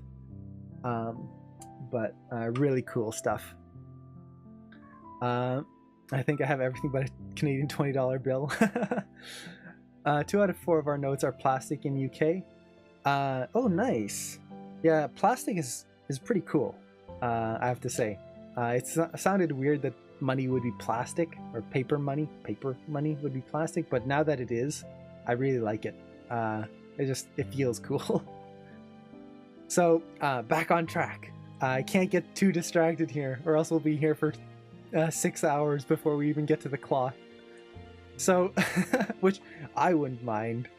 Limited edition toonie, only 3 million made. Yeah, only 3 million. So with this, I'm actually gonna just tweak my animation here. I'm gonna push this down lower at the beginning. Just so what I want is when he picks up the cloth, I want it to kind of come up first and then down. So that way the cloth, I want to make sure it doesn't go through the box. This is going to be something we'll talk about in just a little bit here. But by having it, the sphere, which is where the constraint's going to be, come up first, it'll just make sure I avoid some distortions in the collisions there. Let's see. We love it when he gets distracted. I get distracted way too easily. My mind is just this. As soon as I see something, it just goes gone somewhere else. As you can see, it just happened again. 2 prats for the price of 1. So we've got our sphere. It's animated. So at this point, we're pretty much today's momentous occasion. Feel good vibes for all. Yes, that's one thing I love about this stream so far is everyone's so positive in this. It's so cool. I've been in streams where like everyone is just kind of super negative and bashing everyone else, which if it's kind of made for fun is kind of cool, but some of them is just, it's filled with trolls and whatnot. And I was kind of worried when I first started this stream, especially when I started getting like more than 2 or 3 people, that it might get to that point. But so far, like, we're at 200 followers, over 200 followers, and it's just, everyone is just super happy all the time and super just like positive vibes, which I love. I really love that about this stream, or like this about everyone here. It's so much fun. We just want to enjoy the happiness that is going on here. That's awesome. So at this point, we're actually ready to constrain things. So this is where our animation is actually going to start kicking in. We're going to get that cloth simulation. And it's going to be both pretty cool and lead to a lot of issues right off the bat. Oh, and I just noticed the music might be a little loud. Let me turn that down a little bit. Your positivity and happiness is contagious. Oh, I'm glad. I always try to be positive. It's something that took me a long time to learn. But it's, as soon as I started really embracing being positive, it's really been way more fun. Oddly enough, who would have guessed that being positive is more fun than being negative? I was surprised 175 people saw my first video. Your video is awesome. I didn't get a chance to see the part 2 though, unfortunately. I ran out of bandwidth for the month last January, so I'm going to be watching it tonight. I've got bandwidth tonight. I'm watching all the videos today. Catching up on all the Netflix and all of that stuff. I have to catch up on Star Trek Discovery. Ooh, I heard some good things happened and I haven't been able to watch the last few episodes. So let's see. So now in order to actually constrain the cloth here, it's actually pretty simple. To create a cloth constraint, we're not going to use the regular animation constraints, which you'll find under constrain here, so the typical parent, point, orient. What we need to do is we need to use actual end constraints, which you can find here under effects or under dynamics. End constraint right there. Let's see. Have you seen the video I sent you?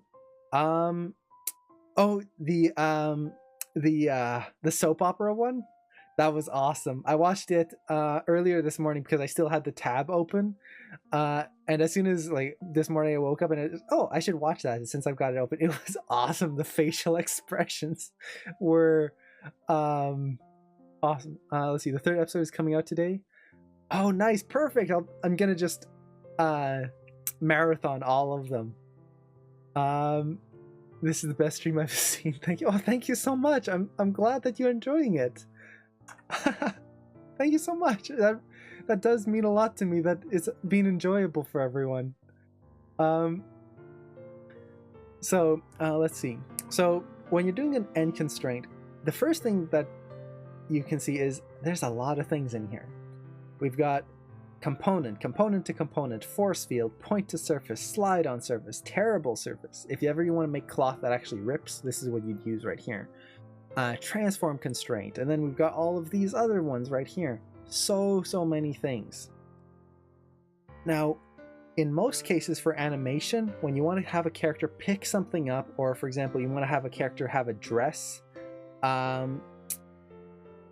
what you would want to use to constrain cloth to something else is usually a point to surface or a component to component. Now, component to component usually within one object. So for example, let's say my shirt collar here. If I wanted to create a shirt and I want the collar to kind of move up and down, but I want it to be stiff. So instead of kind of just a cloth shirt collar, maybe it's like a choker or something like that. Something that's pretty stiff. What I can do is I can create a component to component constraint within that choker that'll connect all the components, all the vertices of that collar together and kind of keep a relationship between them. For something like this, where I need to constrain the cloth to something else, what I want to do is I want to use a point to surface. So what I'm going to do is I'm going to select a point, which is going to be this one, I believe. It's the closest point to the sphere here. So I'm going to select this point and then this surface. So vertex and then the surface, and I'm going to go to end constraint, point to surface, like so. Now, what that should have done, and let me double check that that kicked in here. Let's see. Doesn't look like it did. Usually you'll see a, let me undo this, just double check here.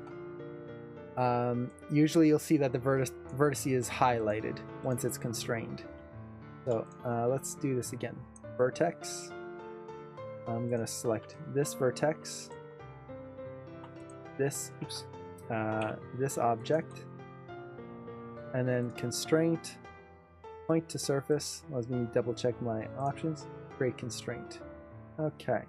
Oh wait, it might be because my cloth is disabled here. Let's actually enable the cloth again.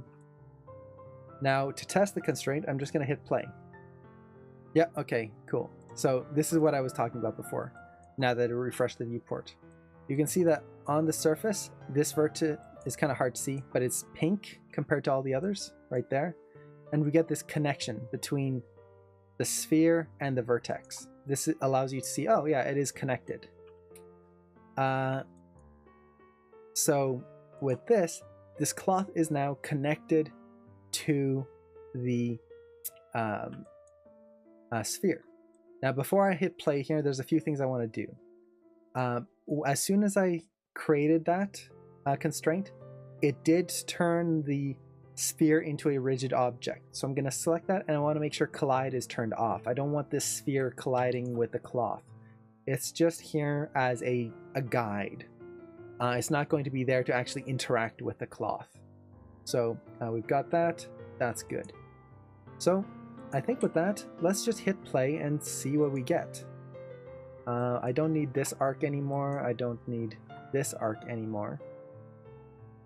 So let's see what we get. It'll hit play. Oh, and is the cloth simulating? Let's see. Okay, it did. Cool. There you go. So it's going to take a little bit, and this is why you don't want to put too much detail in your cloth right away, because if you put way too much detail in, hitting play like this just to test, you can see how long it's taking right now. Imagine if every single frame took 10 or 20 seconds, and there you go, he's pulling the cloth. Ta-da! And because we have that sphere going, you can see how the cloth continues over that way. So it's actually following this object, and we're not having to rely on the physics to do anything for us. Now I could just turn off that constraint by keying the enable of the constraint. But the problem with that is I don't know what the physics is going to do. It could just screw everything up for me. Especially when with animation, you want to have a certain thing happen. You want this cloth to move in a specific arc. By having Maya just do whatever you want, it could do anything. You just don't know unless you add a lot of like wind settings and forces and all things like that. At that point, I'm spending so much time adding so many extra things, I might as well just animate this exactly the path I want to take. So you'll notice that the cloth kind of looks right now. If I actually smooth this out, now it looks pretty good. It's not perfect. I probably would have needed a little bit more detail than this, but it's not bad. So there you go.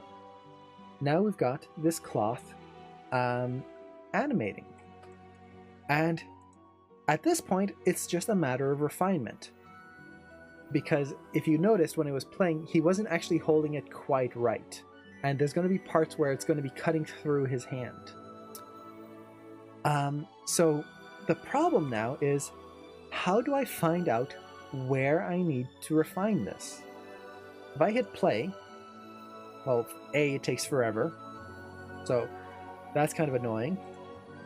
Okay. Well, let's just scrub through. Okay, scrub through. Well, that's not working at all. Again, when you're scrubbing through simulations like this, it's not going to calculate properly because simulation has to calculate every single frame. And in our case, we've got 40 sub-steps, so it's calculating 40 times per step. And then actually, if you look into the cloth here, just kind of, this comes down to the math here.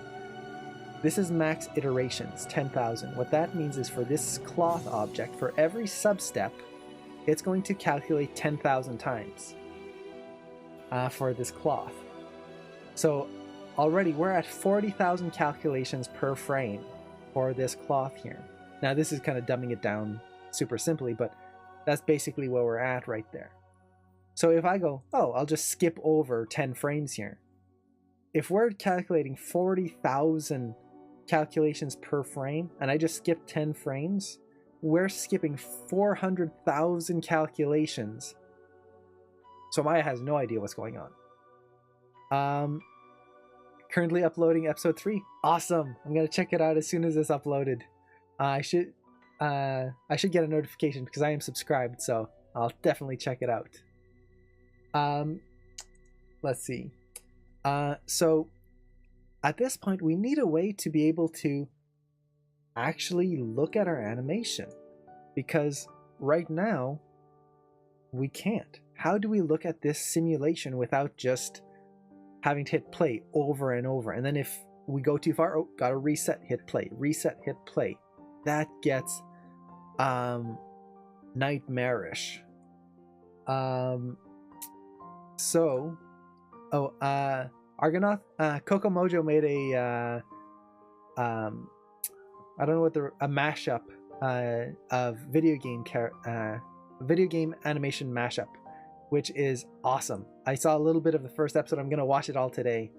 I don't know if you can post the link, Coco Mojo.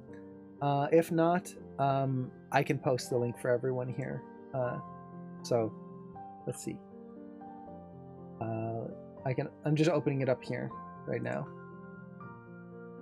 Let's see. And if I remember correctly, your channel was it Coco Mojo, or did it have a different name? Yeah, the series is a really cool video game crossover series. Let's see. I forget the name of your channel, the exact name. Let's see. I'm looking through here. Let's see. I've got way too many subscriptions. Let's see. Yeah, if you can let me know the name of your channel, then I'll post the link to your channel there.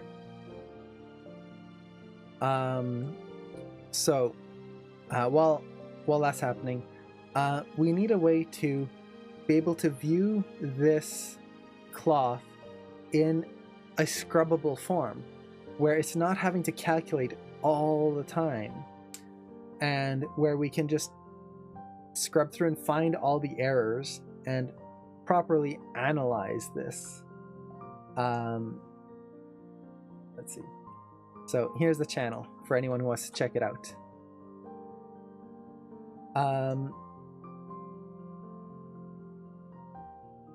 Cool. Okay, cool. So how do we do this? How do we create an actual scrubbable version of this? And this is kind of where a lot of people get stuck on, because they've created the simulation, but now they can't use it with animation, because you can't even really play blast this, because it's not going to play blast properly, and you're going to get inconsistent results every single time because it's simulation. So in order to get a proper scrubbable thing, what I need to do is create an Encache, which you can find right up here, Encache. And an Encache will basically, we're not baking it yet. We can bake it, but then with baking, you can't go back. It's kind of a one-way thing, just like cookies. Once you put cookie dough in the oven, you can't go back and get cookie dough again, which some people would argue, why even put cookie dough in the oven in the first place? It's good on its own, especially in ice cream. Although a warm cookie, ice cream and warm cookie, now I'm hungry. Now I'm really hungry for some reason. Especially for cookies. With an end cache, what we can do is we can create a cache. Basically, it'll save out our simulation and allow us to go back and forth between simulated and the cache. Now, to create the cache is pretty simple. I'll just select the object that I want right here, and I'm going to go create new cache. And I'm going to select an object. We're not doing fluid here, so we're doing an object. And I'm going to open up the options here. Now, you'll see there's a ton of options. You really don't have to worry too much about these. So if I reset this, you'll notice that you have your cache directory. Usually you can leave this at its default. This will just save the information to Maya's default directory unless you have like a project directory you want. Cache name, this is something I'll usually name, so magic cloth cache, just so it's kind of a unique name for it. And then I usually like to set it to file distribution 1 file instead of having a ton of files per frame. Now that's personal preference, you really don't have to do that. Let's just leave it as default here. Magic cloth cache. So there you go. And cache time range, I want it to be the time slider. So everything we see here. And I want it to evaluate every frame. So with that, I'll just hit create. And now Maya's going to play through the animation and is creating a cache file here. Cookie dough does not compare to cookies. But good cookie dough with ice cream. Oh, it's so tasty. But yeah, like Pratt said, my series is basically a crossover of a bunch of video game characters older than you. Yeah, it's really cool to see all the characters in that one series. Let's see. Oh, watch, it sounds awesome. Yes. And like Coco Mojo said, the 3rd part's coming up today. It's uploading, so if anyone wants to check all 3 parts, it'll be ready today, which is awesome. Okay, so we're almost done with the cache here. So now you'll notice that as I scrub through this, it's running much faster, and we can actually scrub through. I'm actually going back and forth and viewing my simulation. There you go. And we're getting this nice cloth. Now again, when it's on low res, it just looks horrible. As soon as I smooth it out, well, that looks pretty cool. So we're getting this nice pull here. It goes over and then drapes around, and we're getting that. There we go. And then it kind of flutters to the ground right there. Now you'll notice one side is pure black here. That's because I don't have 2-sided lighting turned on. If I did that, now it's going to show all red here. So I personally kind of like having this turned off because then I can see if there's any intersections going on. And it actually looks like we're pretty good on intersections, which is surprising. Usually intersections will happen at this point. That's basically when the cloth, the simulation is causing it to push through itself. And when you get that, then you run into issues. But it looks like I was able to avoid a lot of that. If you do run into intersections, typically what you can do is adjust the max self-collide iterations or use sort, stretch links, trapped check, things like that in here. And also, I listen to a lot of your streams. Oh, cool. Thank you so much. I know I'm quiet sometimes, but I learn new things about 3D animation on the stream. Oh, I'm so glad that it's that you're learning new things with this. And no worries about being quiet. Whenever I'm in streams, typically when I'm watching streams, I'm working on something. So I'm typically lurking in most of the streams I'm in. I don't actually participate as much as I would like. So if someone's in here and you're not chatting, or you're just kind of like, I guess the official term would be lurking, which is what I think Twitch uses. That's their official term. Like, I don't mind. I know a few streamers. I've seen a few streamers where they hate lurkers, which to me it doesn't quite make sense because they're still watching your stream and they're here, and that's awesome. And I like, the fact that you take the time to sit in here, that means a lot. And if you don't want to chat, or if you're busy, some of you might be at work, some of you might be working on a project, or a lot of you might be working on your assignments for the weekend for Animation Mentor. If you're too busy to type, that's not a problem. Don't feel bad about it. Don't feel like you have to chat. I'm just happy that you're here. And if it's helping you, then that's perfect. Oh, I'm so glad, Swifty. Yeah, I like doing a lot of stuff in Maya. Although I'm hoping to do more stuff in ZBrush, and kind of just as a side tangent, like this is a skull I was actually working on last night. This was 5 minutes or something like that. I was trying to just kind of get the basic forms in here. It's super soft looking, but this was a 5 or 10 minute sculpt. I forget the exact amount of time. But I'd like to do stuff like that, basically trying to show how to make props or like new clothes or things like that for rigs. Hamilton, thank you so much for donating again. Geez, thank you so much. You already donated $10 last time, or $12 USD, or not USD, AUD, Australian. Thank you so much. That's more than, like, you don't have to do that, but I really appreciate that. Thank you so much. We're gonna make Book cry. It's close. I feel it coming. Man, that means a lot to me. Thank you so much. And it's Idiot's Guide to Sculpting would be amazing. Yeah, that would be what it is, because my sculpting isn't great. I still need a lot of practice with it, but it is fun. I love sculpting whenever I can. I don't usually have time for it. So, do you ever use 3D Coat? I've never used that before. I've used paint. What's it called? Here I have it. Substance Painter 2. But I've never used 3D Coat. It's not that much, man. Just a small tip for all the awesome free help to animators and artists. Oh, it's my pleasure. I love helping people out when I can.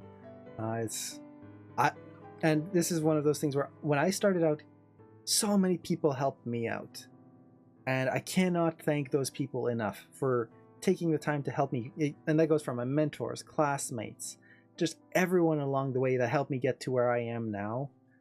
And to me, I love being able to kind of pass that on. Everything that they helped me learn, that if I can pass that on to someone else and then kind of add anything else that I picked up along the way, is just, it would feel wrong to just kind of have all that time and knowledge that they spent helping me get somewhere, and then I just hoard it for myself and never like pass it on. It would seem like a disservice to all the attention and help that they gave to me. And then like all the stuff that I've picked up on by myself along the way too. It's like, I remember a lot of pain and suffering that went into learning a lot of this stuff. And if I can help someone avoid some of that pain and suffering of that learning process and help them go a little faster and get to something more awesome than I would ever be able to reach, I'm happy with that. I want to see people do awesome stuff. I feel it coming, baby. I didn't mean you're here. I meant you guys starting out like me. Oh, no, I didn't take it like that. No, I was just saying that my version of ZBrush, if I was to do a tutorial, I wouldn't be able to go into all the super in-depth stuff. I'm just not that practiced with it. Like with Maya here, I can go in and go, oh yeah, max iterations. This means that it's how many iterations per substep, and each substep is whatever per frame. And like I know that kind of stuff. I'm familiar with this. I can tell you what the stretch resistance does, what the compression resistance, bend resistance, shear resistance, restitution angle. I know what those do. When I go into ZBrush, I know what some of the things do. And then I hope that I can learn the rest. Oh, Just keep being awesome. Thank you so much. That's awesome. So just keep being awesome donated $4. Thank you so much. You guys are just trying to make the waterworks happen, aren't you, at this point? Thank you so much. I cannot say how much I appreciate that. Let's see, I have to leave for work, but congratulations. Oh, thank you.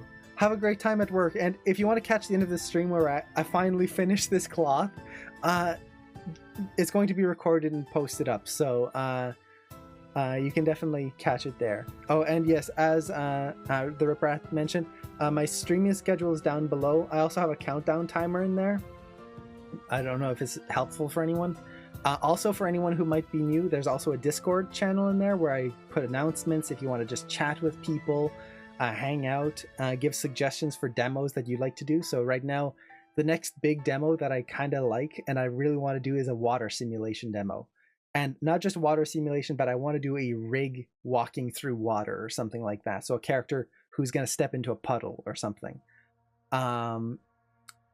So if you have suggestions for that, also if you have suggestions for kind of how to name this group of people, for example, if you want it, so it's not just followers and subs, if it's like unique names. I think we had the iguanas. What was it else we had? We had the Animinions, which I really liked. And then what was the other one? It was the Pratian? No, it wasn't the Pratians. It was it was good. I loved it. It made me laugh so much. I can't remember. The Prat Animinions. Chiffonettes, yeah, that was the other one, off of my cat, which he's actually, I don't know, oh, you can see, like, here, let me zoom out here. So for anyone who doesn't know, there's my cat right there. And, okay, cool, you can just see him right there, sleeping. And then he's got a little bench there to go onto the couch, because he's a little too old to jump anymore. Even getting, yeah, the Pratties, the Krabby Patties, that's it, Pratties. I like the Pratties. For anyone who hasn't heard my cat, you'll probably hear him at some point. He's 19 years old and gets very cranky, especially when I'm talking on stream. He likes to get some attention. Let's see. You have a Discord up? I've never used it before. Yeah, it's pretty cool. I don't use Discord all that much. This is the first server I've set up, but it's really cool, and I'm hoping that it kind of helps keep the community in touch with each other and allows me to post helpful links to everyone, and you guys don't have to wait for the stream for me to post like a link to something I found or something that'll be helpful for everyone, or for announcements, or if you want a demo, you don't have to wait for the stream to give me a suggestion, and then I can prepare it for the next stream instead of waiting until we're mid-stream and going, oh, that would be cool, I'll have to do it next week, kind of thing. So, yeah. So if you guys want to join, it's open to everyone. And then if you have suggestions for features you'd like for like all of the subscribers to the channel, if you want something special just for you, definitely let me know. I want to give you something back for taking the time to subscribe or to donating and all of that stuff. It really means so much to me. But let's get back to this cloth here before I get too distracted once again. So we've got a few issues with this cloth here. Now, luckily we're not running into stretching issues. Now, stretching issues you can kind of see it here, where it's stretching like this. It's actually not too bad here.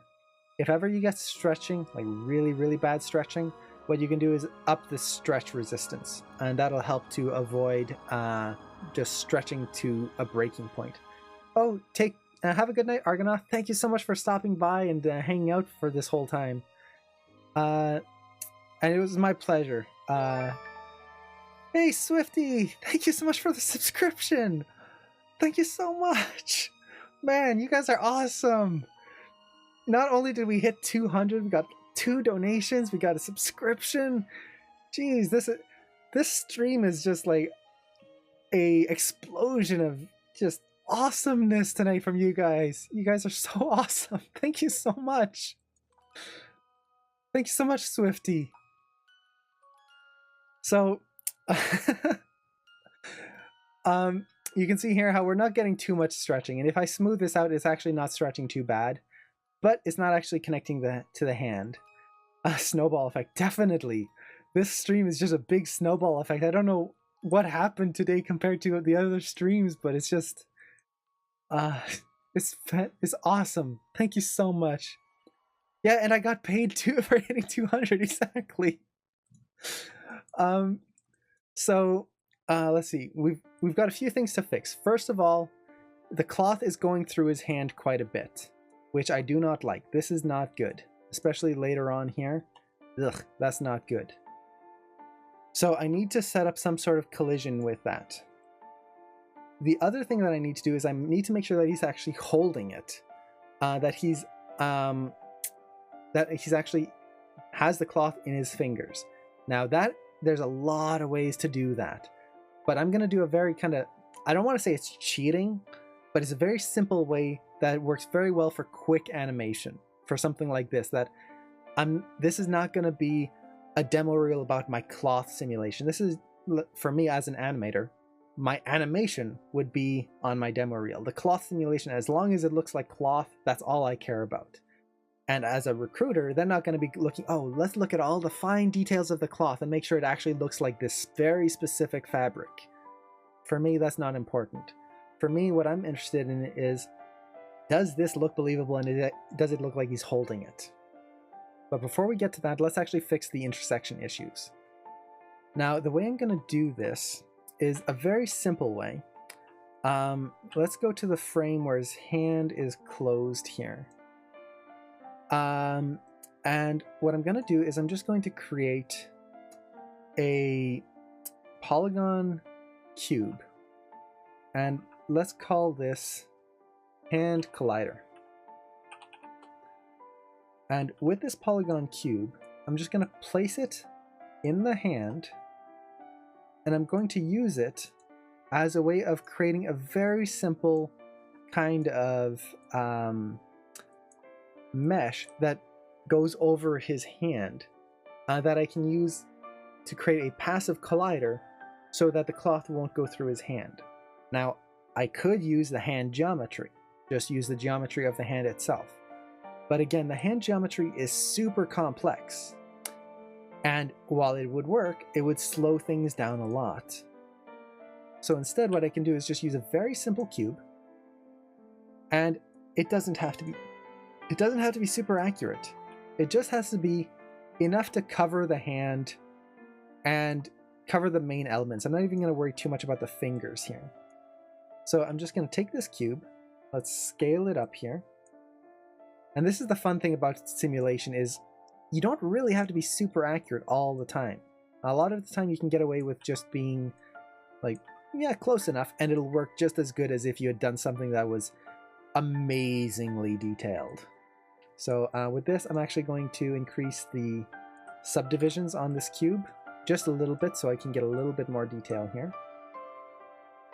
Let's sculpt it ever so slightly. I wouldn't even call this sculpting. It's more just shaping it so that it's a little bit more hand-shaped. Let's see. Hey, but just want to suggest a topic for a future stream. It would be great to see anything on how to effectively go about transferring animation from one scene into another on the same rig. I used DK Anim script back in the day. Not sure if you do the same, but actually, I used to use DK Anim, but Maya now has the Atom tool, which you can find in my 2016 here under Atom. In my 2015, it's under one of the animation menu sets here. So it's under like Animate, I think.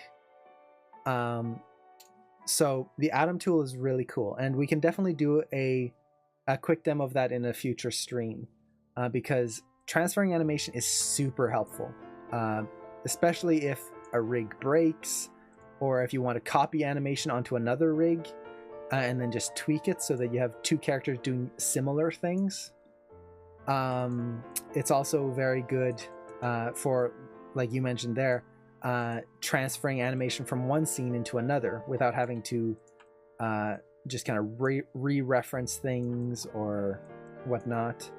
And depending on the rigs you're using, you can even use it to transfer animation from one rig to a new rig, as long as they have the base structure the same. So this doesn't mean that you can just transfer animation from any rig to any rig. But if there is a rig that, like, let's say this rig, let's say I create a new rig that's pretty much the same as this one, but it's a female character instead, but pretty much the same proportions, the same rig setup, the same skeleton, all of that stuff. I could transfer the animation from him onto her and it would still work. So let's see here. Just sculpting this again. This doesn't have to be super accurate. It just really has to be in here to kind of cover the main shapes.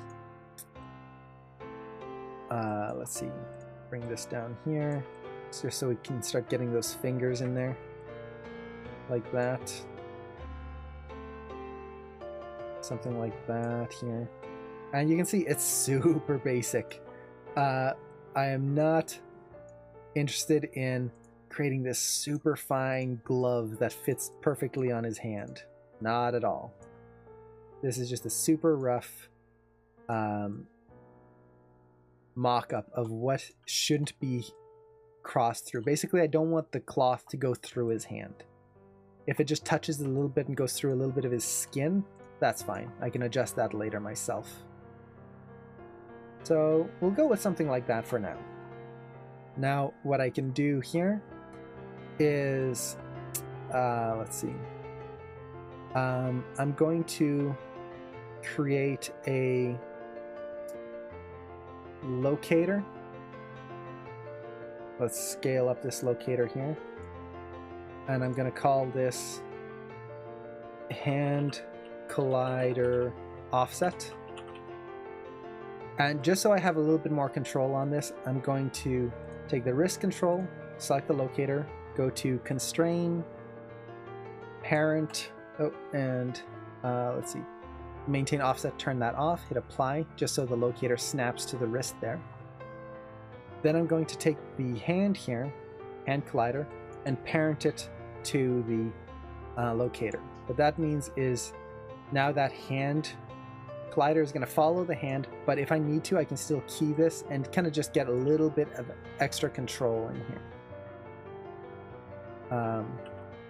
I'm going to move the pivot point back here so it rotates from the back like so. Okay, cool. Let's see. The space telescope theme from Majora's Mask? Yes, it is. That was one of my favorite scenes in that game. When my brother and I used to play Majora's Mask, which I want to play it again.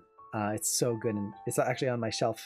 You can probably see there's a few Zelda things right there. I've got a whole Zelda collection right there. I want to play it again. It's so good. I actually need to get it on the 3DS. Let's see. Oh, and actually, one thing I want to do before I get too far is I want to modify freeze transformations on this hand.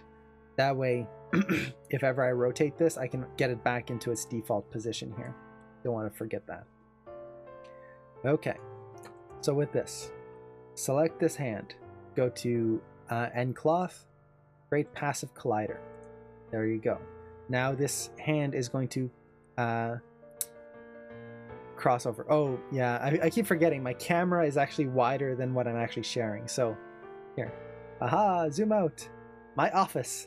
So you can see right there, there's a whole shelf of Zelda games there. And if I actually go to this, now you can see like all that is all Zelda games and some Zelda comics, and I've got Zelda books up there. I like Zelda. If you couldn't guess. So Skull Kid was my favorite. Oh, I loved his story. It was so good. Majora's Mask was such a sad game. It was depressing, downright depressing, but so good. So we've got this hand colliding here as a collider. Now the thing I want to do, and this is the reason why I created this whole offset thing instead of being just constraining this to the cloth or to the wrist straight away, is I want to make sure that this hand doesn't cut through the box. So you can see there's the box right there. And we've got the hand here. And because I can now animate this myself, like this, I can just kind of go through here and make sure that it's not going to cut through the box. Now, in my case, it looks like I'm okay here. But if it was cutting through a little bit, I could always just move this for one frame and just avoid that connection. Because if you have cloth between two colliders and then the two colliders cut through each other, well, the cloth will have nowhere to go and it'll freak out. So that's why I set it up like this. Let's see. He's actually going to be in my series. Nice. But he'll be a good guy this time without Majora's Mask. That's awesome. I always liked Skull Kid, like even in Ocarina of Time, like just playing the flute and whatnot. He's just such a good character. And a lot of people kind of assume like, oh, Skull Kid, he's Majora's Mask. And I like the fact that it's actually two separate things. There's Majora's Mask, and then there's actually Skull Kid, the tragic kid who put on a mask and lost himself. Bo doesn't have a car, he just has toys instead. Too many toys. I never grew up. It's kind of sad when you reach 30 years old and you're still getting Lego for your birthday, but I love it so much. I wouldn't go any other way. Lego is still so much fun. I've got a bunch of Lego over there that I still have to build. The joy of being an animator. When your job is watching Saturday morning cartoons, going to the theater and calling it a tax expense, or what's the term? Basically, it's tax deductible. You collect toys because it's reference, and as a sculptor, like all these toys, they are technically they're tax deductible because they are reference. I use them when I do sculpting to kind of see, oh, how did they do this and how did they do that on this sculpt? And since sculpting is kind of part of my job description in some ways, that's a tax deductible, which is awesome. Toys are tax deductible. I grew up in the right profession.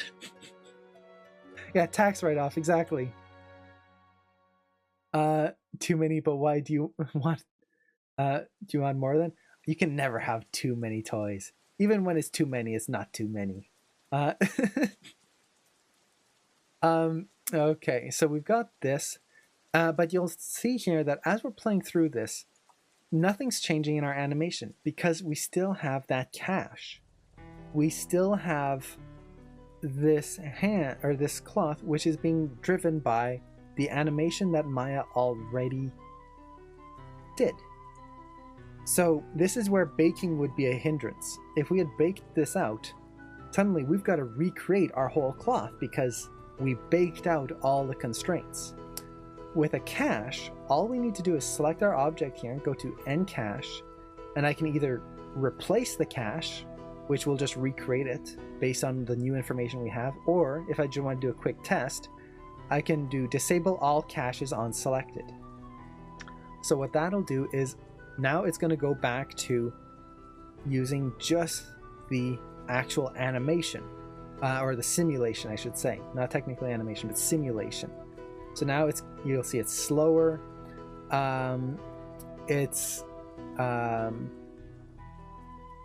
It's actually calculating, and we'll see what we get here. I'm just doing a quick test to make sure nothing breaks, and then we'll do a actual cache simulation. So it's coming through. Good. It didn't bust anything. Now it's kind of hard to see here. Okay, so let's do a cache simulation. It doesn't look like anything broke, so I'm gonna select the cloth, hit replace cache. I don't want to create a new one, I just want to replace it, and do an object, and you'll get this warning here. Do you want to rename the cache? Do you want to auto rename it? Do you want to cancel or replace existing? In this case, I want to replace the existing cache.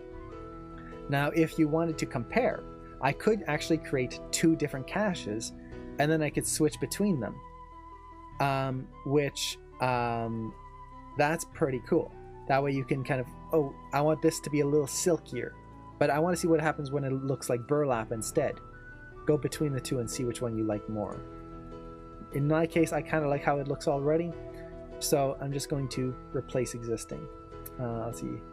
I still have all my video game action figures from my childhood. Nice. My Big Daddy action figures drill broke. Oh man, that hurts when something breaks like that. Had it since I was 12. Wow. Okay, good. I was just looking at the hand here. It doesn't look like the cloth cut through.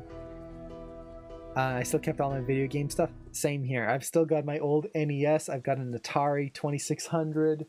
Like all the consoles I grew up with, and even some that I didn't, like the Super Nintendo. I never actually grew up with it.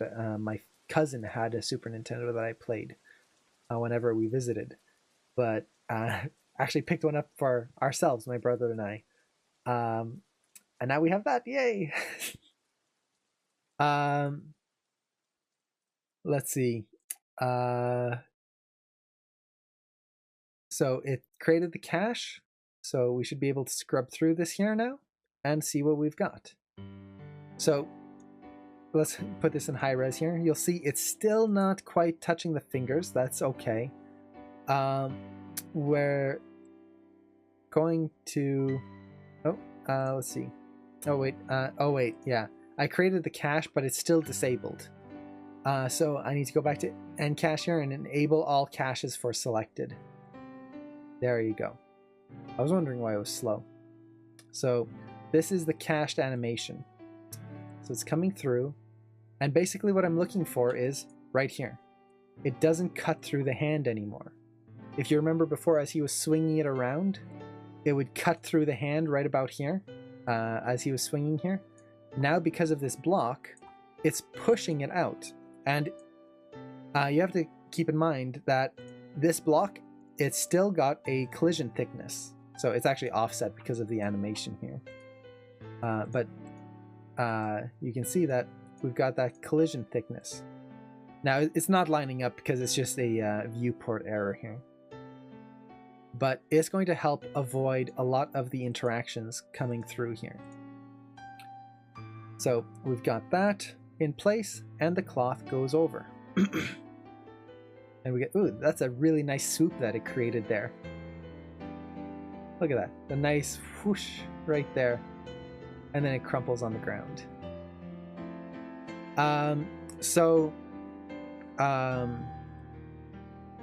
With that, we really only have to get the hand to hold onto the cloth. Now, before I do this, I'm actually going to add a few objects to this box layer here. So you can see this is supposed to be a magic trick. So in the end, this box is going to be turned off. So as he goes like this, there's nothing underneath. Haha, magic. No one will know how I did it. Except I just showed everyone. So what I'm going to do is I'm going to select the locator here, as well as this box, add those to this layer, and add this sphere here as well. Basically, I just don't need to see them as I'm working. So I can just kind of simplify this scene. So let's see. We've got that. Really, at this point, it's just making sure he holds on. So let's see. We've got that. You can see there's some intersections here. I don't really mind that too much right now. I can always tweak that in the animation. But I need to make it so that the... let's go in low res here. Or actually, no, I'll say in high res. I need to make it so that the cloth is held in his hand. Now, I could do this too. I could do this many ways, but there's two main ways I can do this to do it super quickly. First, I could reposition his hand. That would be the simplest. So I could just move his hand into place and get it to look like he's holding the cloth. The problem with that is that's going to affect all my animation. And then if I have to re-simulate this, I'm going to have to redo the hand anyway, because the new simulation is going to be offset anyway. So I don't want to do that. My animation looks good. I got it exactly how I want it to be. I don't want to have to rework it. So instead, what I'm going to do is I'm going to select, let's go to the first frame here, right there, frame 25. I'm going to select all the vertices of this cloth, and I'm going to key the vertices. So I set a key on all the vertices here. Now this is something that you don't usually want to do too much, but in this case, it's going to be super quick, super easy, and if I need to reset something, it's super easy to do. So I've set a key. Okay, this one here, I'm going to set a key again. Usually I try to do this on ones if possible. Okay, here's the first frame where we're getting this separation. And I'm going to do this in my high-res version because this is what the cloth is going to look like in the end. Now, by default, what I can do is I can just select this one vertice here and then move it. But that creates this ugly stretch, and it doesn't keep the mass of my shot through here. So I don't want to do that. Instead, what I'm going to do is I'm going to turn on soft select. With soft select, now when I move, I can move a whole chunk of stuff together.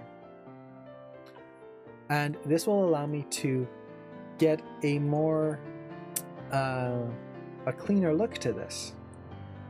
Now, with soft select, let me open up my move tool here. One thing I do want to make sure is that it's not set to volume, which is by default. What volume will do is basically the soft selection will be based on this circle right here. So anything within this circle is going to be affected. But that doesn't take into account the stretch of a material. By setting this to surface, what this will do is Maya is going to calculate based on the length of the surface instead of just the overall volume. So it's going to give a more accurate stretch to this. And let me actually reset this. So let's set that to surface and stretch that out about there. So basically what this will allow me to do is take this material and just pull it into place. So something like this. If I want to kind of add a rotation here, let's just rotate it and add a twist. Now I am stretching the material. It's not going to be 100% physically accurate, but it's going to be happening over 1 or 2 frames. No one's going to see it, but they're going to feel that it looks much better. Now I'm going to do this very roughly. I'm not going to get a perfect connection here.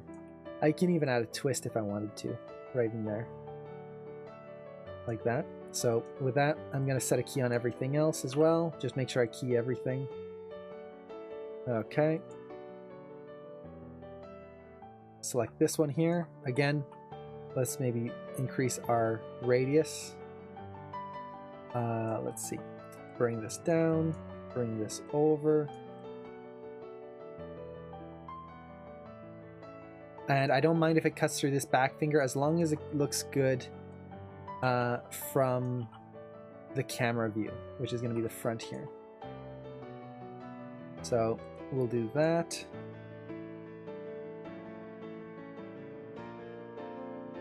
Something like that. Good. Okay, let's increase our radius even more. I don't want to start pulling it too much from just one little point here. Let's maybe move it up a tad so it looks like it's between those 2 fingers. So you can see at this point it just kind of becomes a finesse game of going through and just cleaning this up here and adding this stretch. Now I don't like how much I've stretched it here, but for demo purposes it's going to be just fine. If this was actually like a finished shot, I would probably want to reduce the stretch and kind of even it out further on there so that it's not stretching just from one point. But let's see. Kind of have it come up here. Keep on going. Okay, something like that. Now he lets go of it. At this point, what I can do is just kind of push it off a little bit so that it's not cutting through his finger. I could also adjust his hand as well, which I probably might do. And there we go. Now, after this, I kind of want to reset it so that I'm not, like, it's not still stretched afterwards. So my last key was here on 35. Let's select all of these, set a key, and then I'm just going to go like 4 frames later, and I'm going to reset this pose. Now to do this, just select all your vertices, go to the channel box here and click on See These. Click to show. This is control vertices. And you'll see here, these are all the CVs. And anything that has a value in here are ones that I've edited. I don't need to go through here and one by one zero these out. I can just select the first one, go to the bottom, shift select the last one, type in 0. There you go. The cloth has been reset. So now, between frame 35 to 38 is just going to slowly reset itself so I don't get a snap or a pop. And then the rest of the simulation goes back to just being the way it was. So with that, if I scrub through my animation here, we have this grab, and let's look in our shot camera here, and I'm going to use my 2D pan and scan. Oops, monkey. There you go. And just make sure that the hand works. So you can see it's not perfect. We would have to refine that a little bit more. And at this point, I would probably just move his thumb in order to get it lined up. But for the most part, that's reading pretty well. I'd need to move the fingers there a little bit, and then that's fine. So there you go.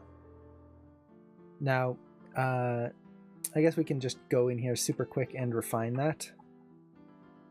Okay.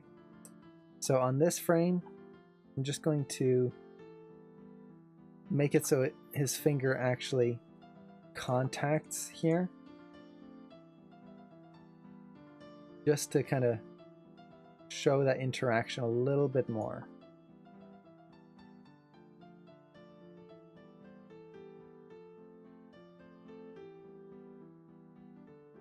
And then rotate this a little bit. Something like that. And then here, let's take this vertice again. We've still got our keys, so I'm just gonna, oops, too big. Let's shrink it down a little bit. Bring it forward and in slightly, like so. Maybe rotate it a bit. And I can just adjust the thumb ever so slightly so we get less cutting in here. And let's kind of just go through. I'll at least do my main keys here. So the thumb here, let's pull it out and up so it's on top and not cutting. It can cut a little bit, but I don't want it to actually look like it's being sliced in. On here, I can just push this finger a little bit. Oops, finger. Just a little bit like that. So now it looks like it's behind the cloth.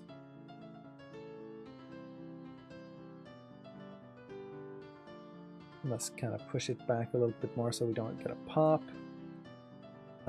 Thumb comes out just a tad. And this is where I'd want to go into my graph editor and make sure I'm not creating any horrible pops or wiggles in the thumb. Not that it's going to make a huge difference. Subtle animation and going so quick, but I still want to make sure that I'm not breaking anything.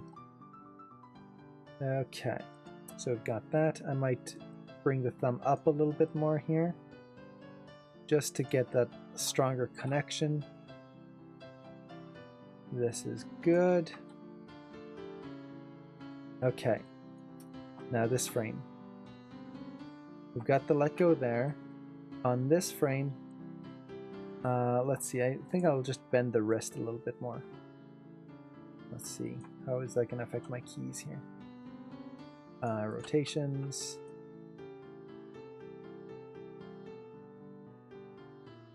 Kind of make it a little bit more of a twist right in there. And then maybe push that over here. Just so he creates a little bit more flick with his wrists. And we don't get that cut. There you go. So with this, I can actually play blast my shot. So let's save, because I haven't saved in a while. Let's see, and I'll turn off my resolution gate, and let's just play blast this scene. So, quick time, let's browse here, and this is going to be Cloth Sim Demo, and then Cloth. Save. Play blast. How long have you been an animator? I started learning animation in 2011. So about 7 years now, I guess. Now that's when I started learning animation, from basically zero. When I started learning animation, I went to Animation Mentor, which is a school linked down below there. I had zero animation experience. I was a baker before that. So it's 7 years from scratch, basically. It's not like I used to do simple animations when I was young and then I became an animator 7 years ago. I would say I've been professionally animating for 4 years-ish. Something like that. 4 or 5, I think, now. So it's not super long, but it's been a fun journey so far. So here we have our play blast with our cloth. Now let's see what we actually... did you graduate with Jane Cassidy? I think she was 1 term ahead of me. So when I started the school, I think she was... No, it was more than 1 term. When I started the school, I think she was graduating that year. So she was probably 3 or 4 terms ahead of me. Which is pretty cool because now she's a mentor at Animation Mentor and I'm a mentor at Animation Mentor. And it's kind of weird that we both were in the school as students at the kind of the same time. And she's awesome. So let's see. We've got our cloth here. Let's see how it looks when we play through. Oh, there you go. Actually, that's actually a good point I need to address here. You can see I play blasted my minus 15 frames. We've got that settle here. I need to remember. Set that back to frame 1 there. Now let's do another quick play blast here and overwrite what we had. Because I don't want that settling motion. That's why we have the negative 15 frames. If I just kept that, well, what's the point? Now we're getting all the settling, and if you're doing like a dress or something, it'll basically be watching the dress settle around the character, and then they start moving. We don't want that. That should be happening off screen. So let's play blast this again. She graduated 2012. Okay, yeah, I graduated 2000. When did I graduate? 2013. 2014, I forget. Oh, thank you, Preet. Yeah, so this is the cloth sim we've got so far. And I actually really like that twist right here at the end. That was an unexpected result, where it just kind of does this kind of like whoosh right down, this swoop. That's really cool. But you can see now we can scrub through, the character's grabbing it. I'm not a huge fan of how much it's stretching right here. It kind of just feels like it's being tugged out. This is something I would either try to adjust in the sim by adjusting the stretch resistance. So with less stretch resistance, more of the cloth is going to come with, instead of just this one little corner coming out. So I could do that, or I could just adjust the vertices to fix that point, so that way I don't have to resim everything. When it comes to finesse like this, there's a lot of different ways you can do it. That it really depends on you, on the scene, how you want to do it. You could do a blend shape. You could do that as well. For example, I could have used blend shapes to get it into the thumb so that he's holding it properly. There's a lot of things I could have done. And it really depends on what you're comfortable with. How fast do you want to do it? Do you want it to look like 100% accurate? Do you want to just make it there so it's in place and you don't have to worry about it? There's so many different things. But overall, in the end, we have cloth that the character interacts with. He pulls off the table, and then it goes over to the end there. So that's pretty much it. It took, how long have we been going now? Almost 3 hours. But that is a cloth simulation. Now, without distractions and without me kind of going way off tangent, it doesn't actually take all that long. The hardest part is trying to make sure that your cloth is low detail enough that your simulation will run quickly, but high detail enough that you actually get the type of material you want. So this could probably be a little bit higher detail. It doesn't quite look like silk. It looks a little bit heavier material, almost like plastic. So I'd probably want a little bit more detail. Making sure that your scale ratio in your nucleus node. So let's see, in the nucleus here, which is the physics of the world. This is the big one, making sure your scale, your space scale is set to 0.01 for most cases. It'll depend on your scene size, but for most scenes and most rigs, you'll want to set this to 0.01. That's going to make a huge difference in the actual playback speed of your simulation. If you don't do this, just to have the cloth settle on the box would have been like 200 or up to 1,000 frames just to let it settle. The hardest part is finding a good demo like the one you just made for us. Oh, thank you so much. I'm glad it was a good demo, even with all the distractions. Once you set your space scale, set the type of cloth you want to create. The easiest way is to choose a preset here and then build from that. Just choose something close to what you want to create. Then you can adjust these settings. Now, what I would recommend for these settings, if you don't know what they do, go to Maya's help page. Now, I think I've got a link here. Yeah. So, if you go to, let's see, is this the right one? Yeah. So if you go to the Autodesk site here, you'll see that they've got documentation on everything. So this is the end cloth dynamic properties: stretch resistance, compression resistance, bend resistance. It tells you exactly what each one does. So if you're not sure of what something does, read it up on here.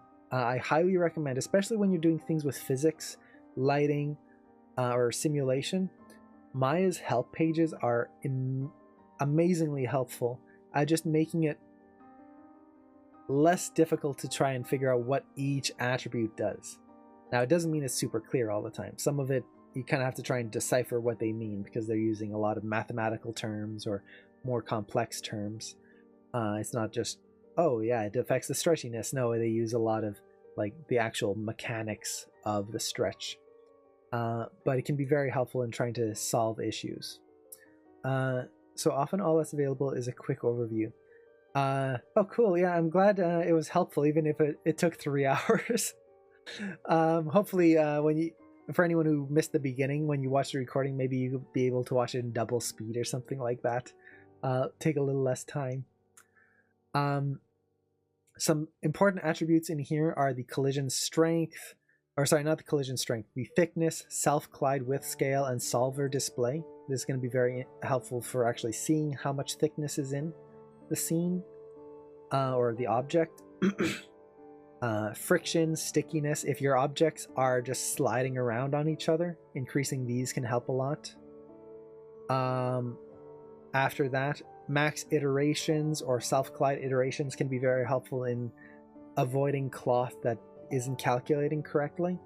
This kind of goes along with the sub-steps, which I'll talk about in just a second.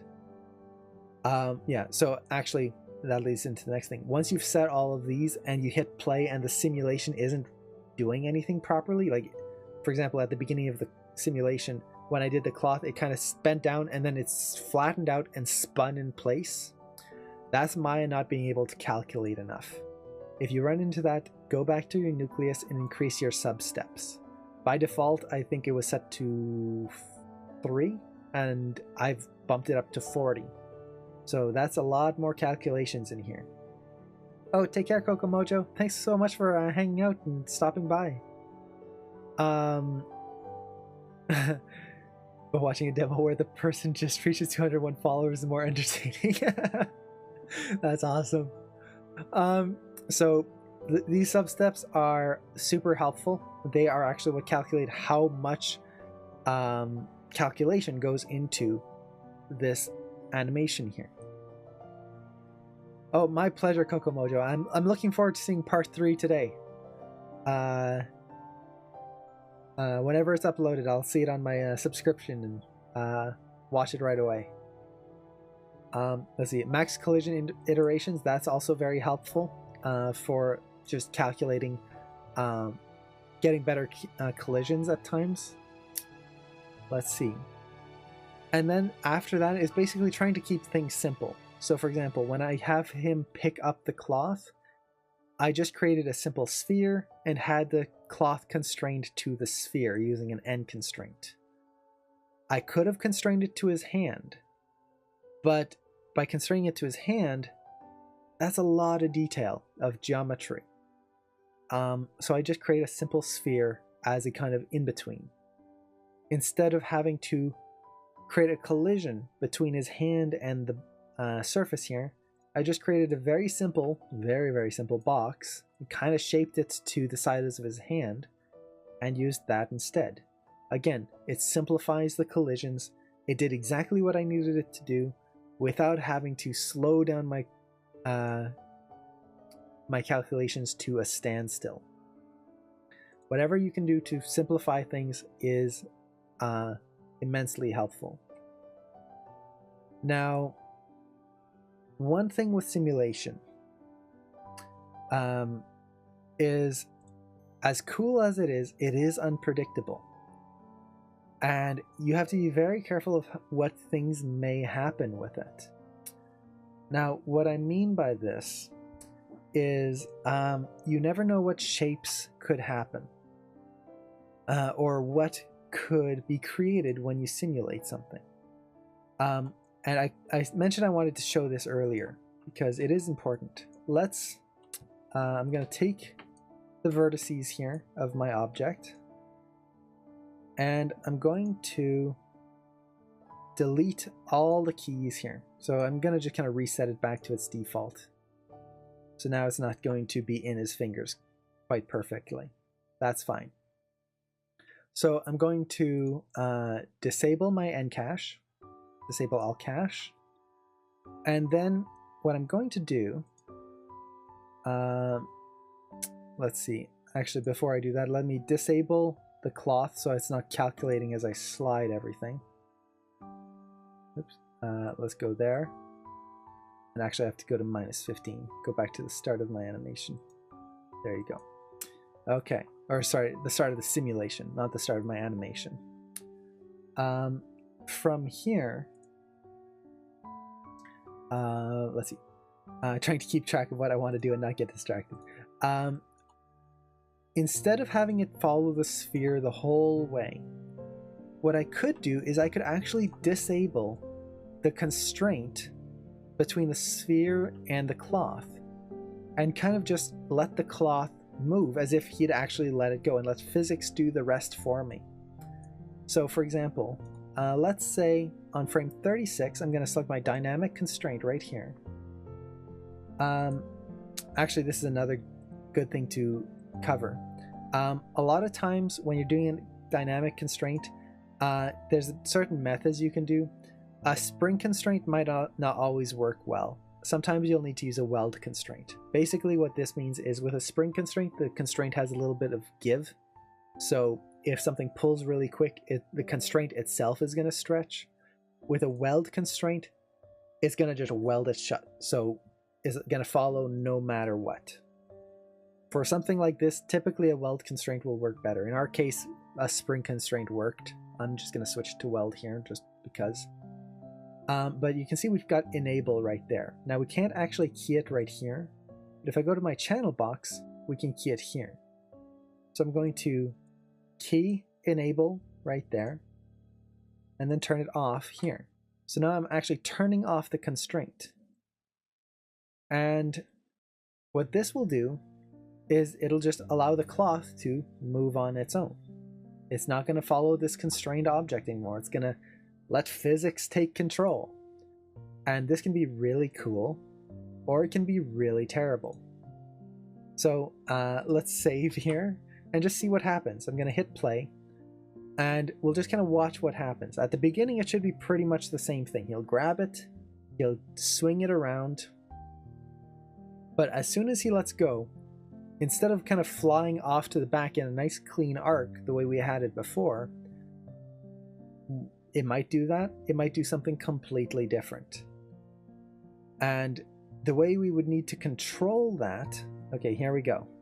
So he lets go, it turns off right here, and you can see it's just kind of sticking to his arm and then falls straight down. Not very pretty. And that's because it's dissipating its energy too fast. And now, oh, it flutters nicely to the ground. That's nice. But it's very tricky to get the simulation working exactly right when you just let physics take control, especially with cloth. Now, if you want to do that, the way you'd have to fix this is by adding in fields and solvers. So this will be like air or turbulence or something like that. That'll push it. Yeah, it's killing his presentation completely. Might as well have it throw and then just hit him in the face.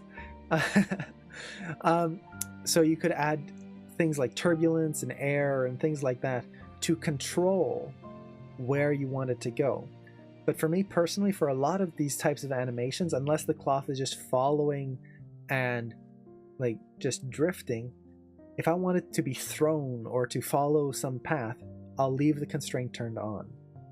Now, another thing I could do is I could just adjust when the constraint turns off.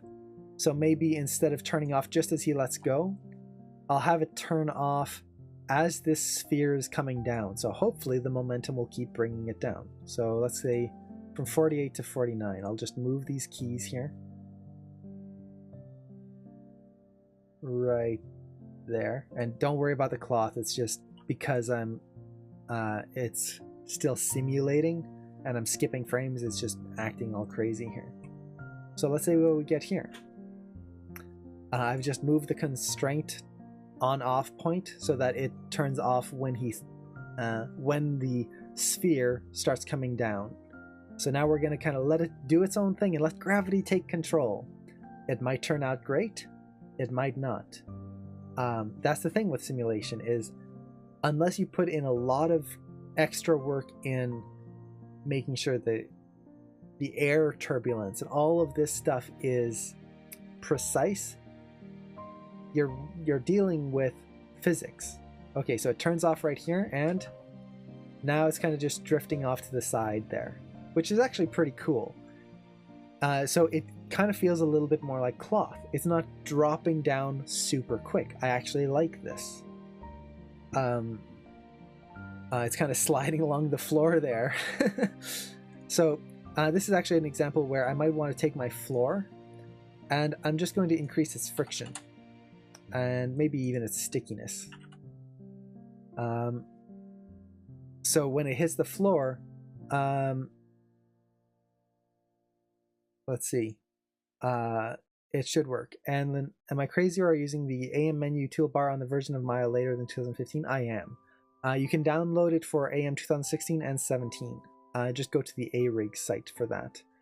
Or send in a support ticket to tech support and they can help you out with that if you want to use later versions. Now keep in mind when you're using later versions, there's less AMP support, so keep that in mind. But if you do want to use later versions, you can. For me, I've found that 2015 used to work really well, and then suddenly it didn't. So that's why I'm using 2016 a lot of the time. So look at that, nice clean simulation there. And then when it hits the ground, now it's not sliding because I increased that friction. Now it hits and just sticks in place. Perfect. So with that, I actually like that quite a bit. So I'm going to do a play blast, and to do that, I'll select my magic cloth here. I'll enable all caches, and then I'm going to create a new cache, just so we have the other one. So this is going to be magic cloth cache 2, and let's create. Let's see. Add another cache and blend, or replace existing. Replace. I don't want to blend 2 caches together. So now it's going to go again. That's the joy of simulation, is letting it go, hitting play and just waiting. And this is why you really don't want to make your scene heavy, because you can see how many times have I sat here just waiting for it to play through. If my scene was running at half this speed, well, we would have been here for 4 hours instead of 3 hours. And the same goes for rendering, lighting, anything like that. If you're doing something that is tedious, where you have to keep re-rendering or re-simulating, don't put a lot of detail early on. Try to work quickly early. Get the basic blocking in first, just like you would do with animation, and then add the details once you're done and you have a solid pass. That's going to speed up your workflow immensely. Okay, so we've created a cache here. So let's go to frame 1 and just do a quick play blast. So I'm going to name this Boston 2. Let's go through.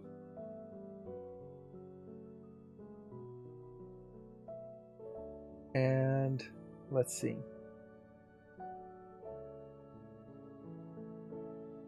It goes through, and you can see it disables right about there, and then it flutters to a stop. It kind of has this slower downwards force, which is more like cloth. Cloth isn't going to fall down as if you threw a ball. So this is where you can disable that constraint and get a little bit, you're kind of playing with both. You're not letting Maya do all the physics for you, but you're kind of nudging it in the way you want it to go. So here we have, it's not going to be perfect because he's not going to be holding it quite right, but we have that, which is pretty close to what we had before, except there's just a little bit more of an ease down there, right here, which feels a little bit more natural. But then the pull off here is working well.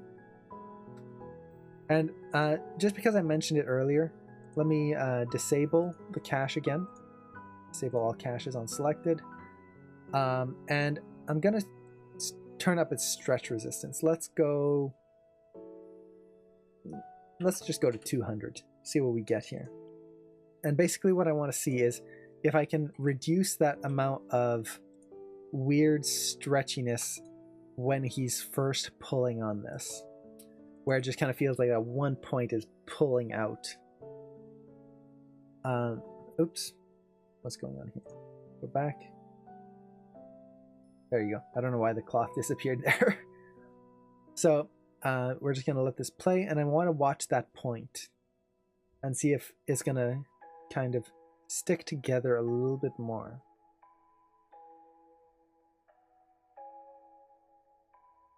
Now, it probably won't work quite like I want.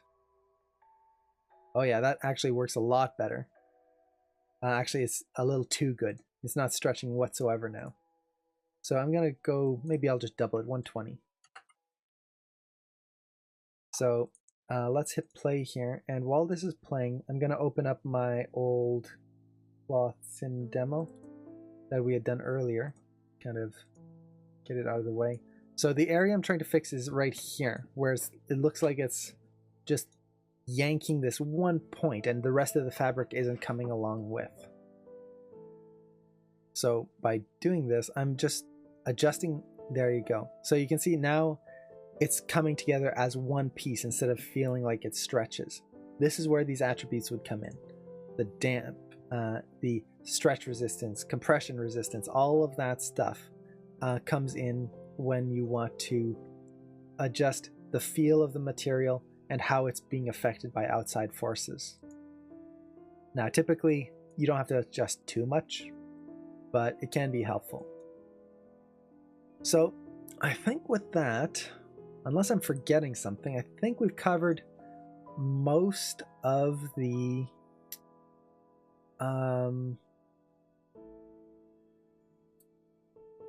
things for basic cloth simulation. Now, you can see there's a lot more to cloth here. We've got input meshes, current meshes, all sorts of constraints. We've got fields and solvers and all sorts of stuff.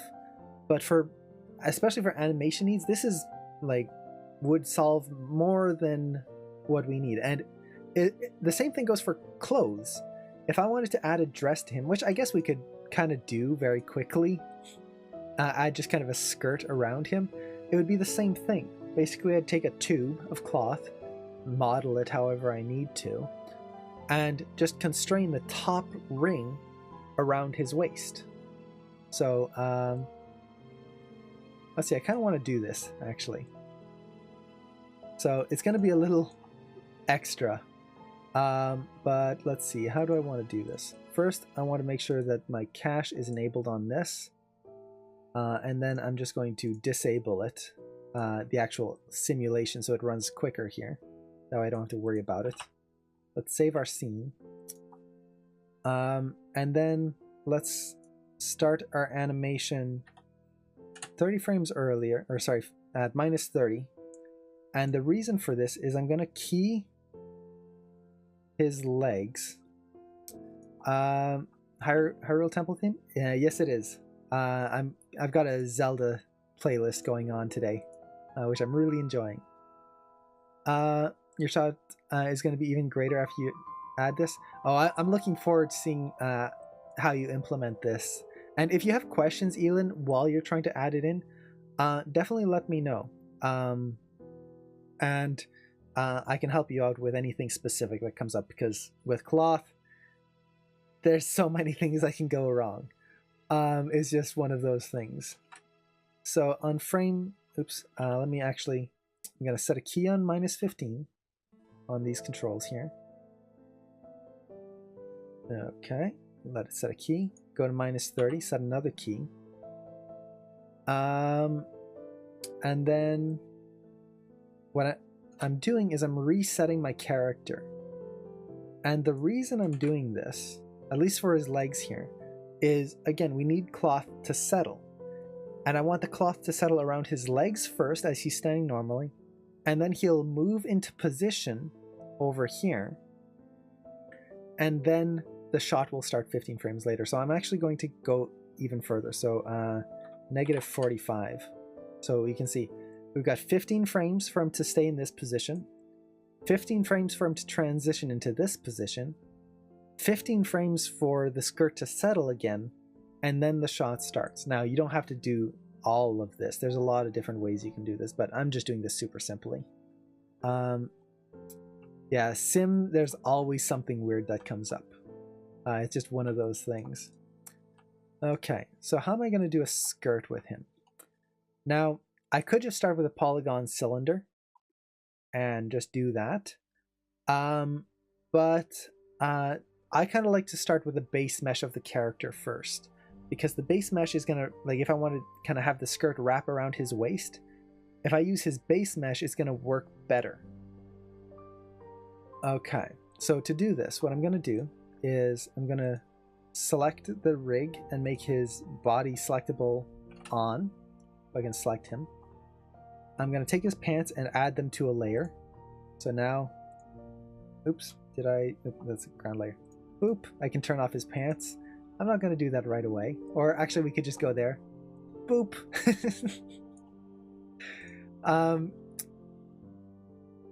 Let's see. So I'm going to take his body geometry and I'm going to duplicate it. So I'm just going to hit Control D. So now you can see we've got our kind of default body position, and it'll just stay in the position that I duplicated it in, which is the starting pose. Okay, so I've got this. To make this easier, because right now it's in the same group as the rest, I'm just going to, let's see, I'm going to create a polygon sphere, take this skin, the sphere, group them together, and then ungroup. So what I just did there is the body geometry was within the hierarchy of the rig. I wanted to pull it out of there. Instead of having to look for it, I just grouped it with something else, which pulled it out of the hierarchy and then ungrouped it. That way it's just super quick, easy, pull it in and out. Let's see, I had to go, and I'm glad this is still going. What am I doing now? Could it work for a cape or a character flying? Definitely. I'm going to add a skirt here, and then maybe we'll just try to add like a little fluttering cape. Or actually, yeah, I'll do a... I'll kind of give an example of that, how you would do a fluttering effect. So, let's see. Let's go over here. So we've got this character here. This kind of just base mesh. Now, I don't need all of this. I just need where the skirt will attach. So what I'm going to do is I'm going to select all the faces in a ring here and hit delete. Now I've kind of cut his body in half. Double click to select the top half, delete that.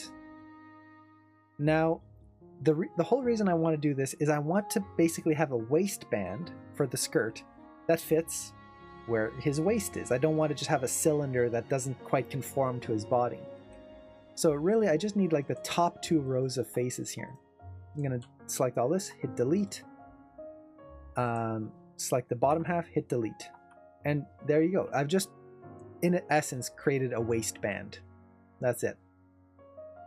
Now, with this in place, let me assign a new material to it so it doesn't just look skin colored and creepy. So assign existing blend 1. So it's going to be the same material as this. So we've got that. Now I just need to make it a skirt. Can you change the color? Yeah, when it's skin color, it's not the most nice looking. The skin color is very, very odd. So I'm going to just take this bottom edge now and extrude it. And let's just see, pull it in the right direction here, which is going to be globally down, like that. And let's kind of scale it up. And there we have a dress of sorts. Now it's going to be quite long, but that's fine. So I could adjust the bottom edge here so it's not quite as steep in angle. Kind of go something like this. And then let's insert some detail here. So I'm going to go to my insert edge loop, and let's see. I'm going to add just a few loops here first. So one there, one there, one there. And the reason for this is just so I can kind of sculpt this a little bit and kind of round it out. I don't have to. I just kind of want this more bell-shaped look here. And let's actually move him into the beginning here. I need to make sure that it's not intersecting with his body here. So for that, off come the pants. And let's just take the whole thing and scale it out. And I'm going to scale it using component, I believe. And I need to make sure that I center the pivot here. So is component going to do the thing I want it to? Or am I going to need to go to normal? Yeah, normal. Basically, by setting my scale manipulator to normal mode, what this will do is it'll take all the normals of the vertices, which are the angle of the points, and push them out that way. So it's not just kind of scaling randomly.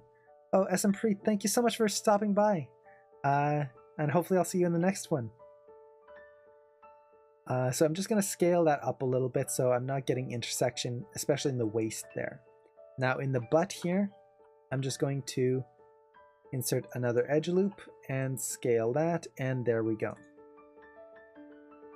And maybe take this and scale that up just as well, like so. So basically just trying to get this nice and clean. Let's see. I think you should be using girl mod for this. Nah, it'll be more interesting. Or make it a kilt instead of a skirt. I was thinking of doing a kilt, but then it's shorter, and I want to show the stretch where his ankles would be. So it's just going to be odd, I guess. Stepped out for a bit, but after seeing this, well, this is what these streams are all about. Exactly. For anyone who just jumped in, I apologize. So the next thing I need to do is I need to insert edge loops in order to get a uniform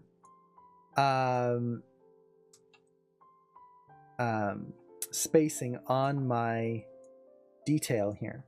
I want to make sure that my detail is as square as possible, so you can see how much more I'm adding in here.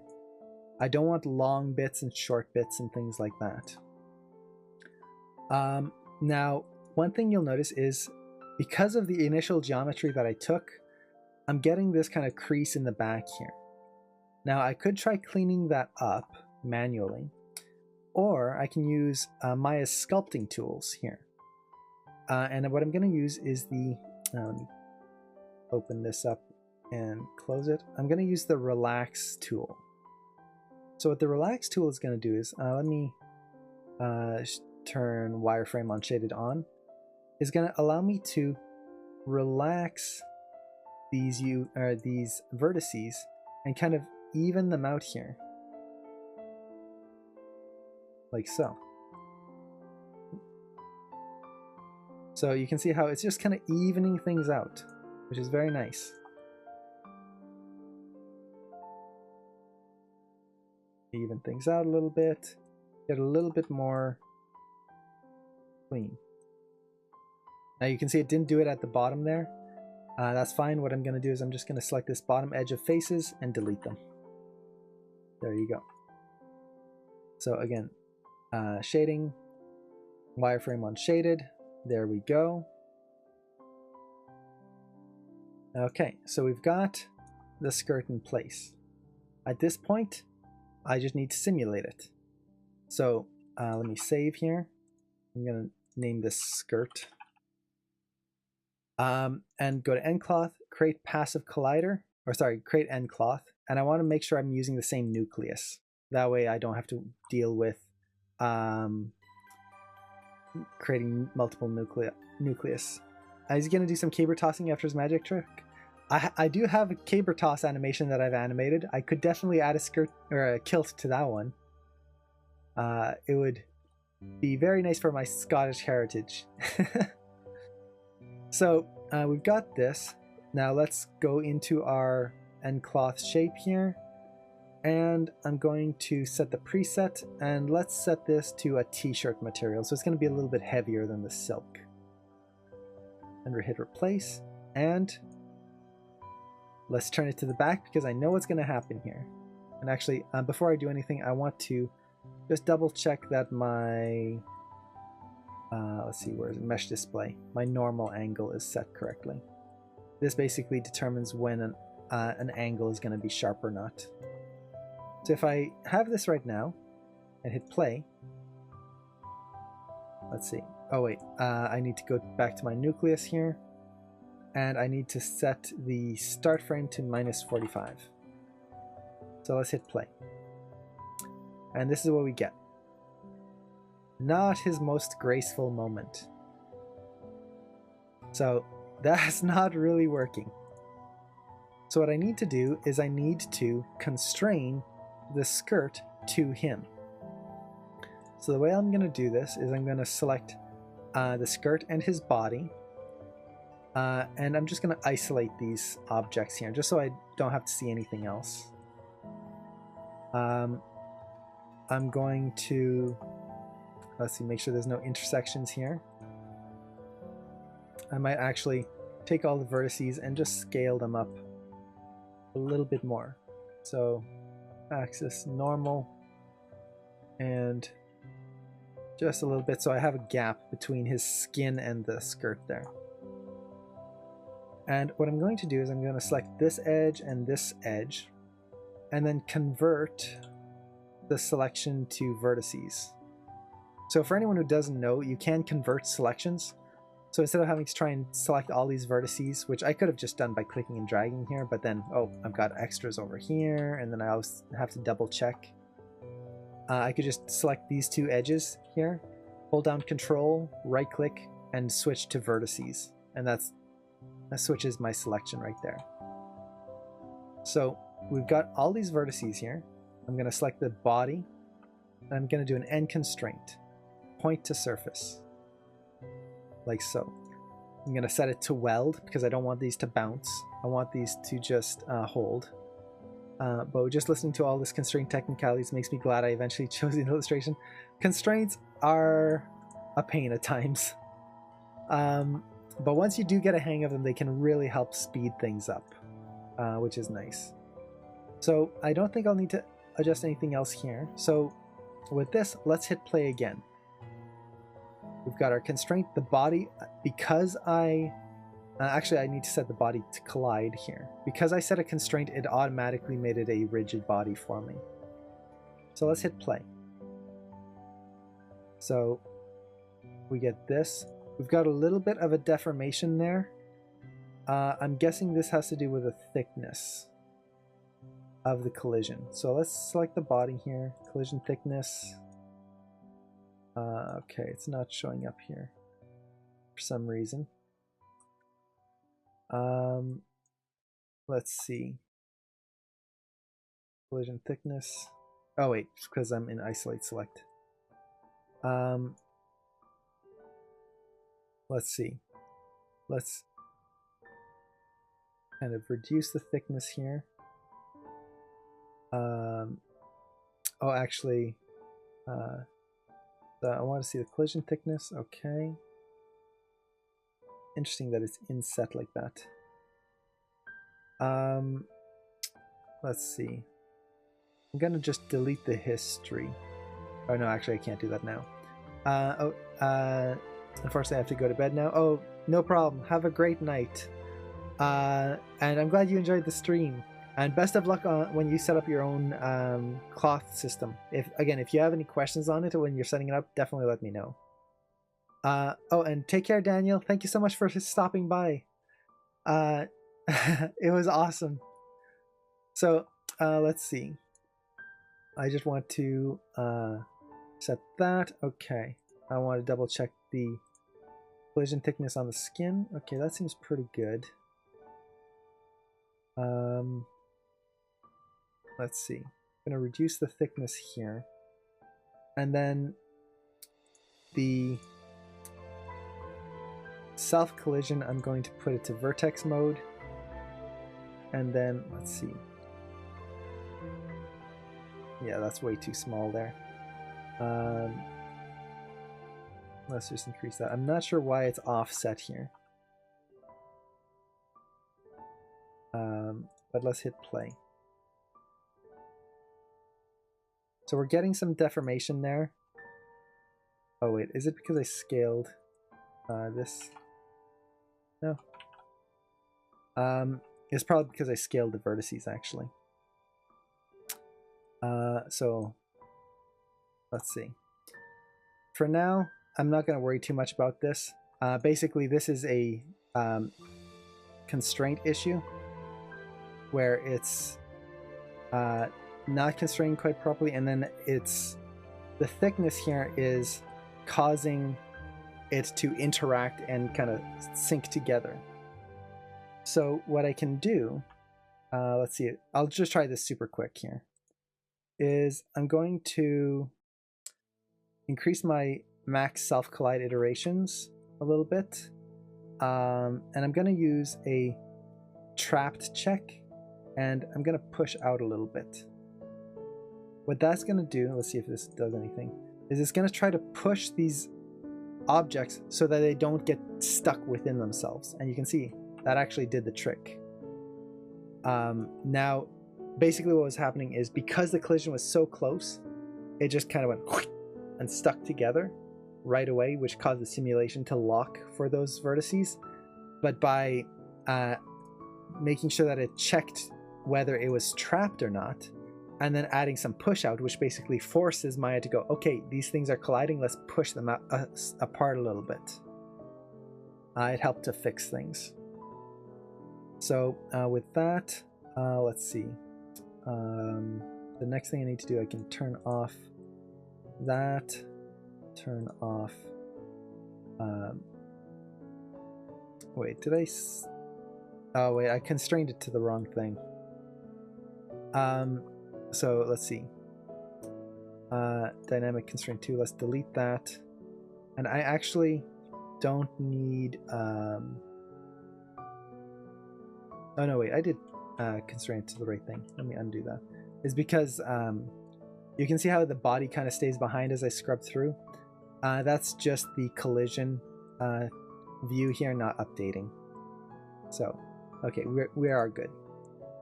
Okay, so let's try simulating this. Now, for some reason, the cloth here is super stiff. So I'm just going to, let's switch this to silk and see if that does anything. Let's see. I think what's happening, if I'm guessing correctly, is somehow the cloth got scaled after I applied the simulation, which is causing issues. So, no problem. I'm just going to delete the cloth itself. So now this is just a normal object again. I'm going to delete all the history on it. And this is something that's always good to do anyway. Freeze the transformations. So we've got that. Let me actually just duplicate it here. Actually, no, we're good. So delete by type history. There we go. Now it still looks like there's an output cloth in there, so I'm just going to go into my node editor, find my connections, and delete that output cloth. Let's see. Oh no, wait, this is just the mesh output. Okay, so let's call this skirt output. There you go. That's why. Okay, so just to this is something that happens with constraints, or especially with cloth. You have to be very careful the order you do things, or else things might not work. So luckily it doesn't take too much longer to set up again, and hopefully it'll work this time. So I've got this. Let's go to endcloth, create endcloth. Again, that adds it to the simulation there. Let's see. And actually, did it add it for me? Doesn't look like it. Okay. Create endcloth. There you go. For some reason, it just didn't take the first time. Okay, so let's set the preset back to what did I say? T-shirt. Replace. Let's hit play just to see if it does what I want it to. Make sure it's not super stiff. Okay, that's better. Okay, undo that. Now I'll select his body and the skirt, isolate those, select these two edges, convert them to vertices, like so. Select his body, end cloth, create, or end constraint, sorry, point to surface. And we'll just do that. Make it a weld constraint so that they don't bounce around.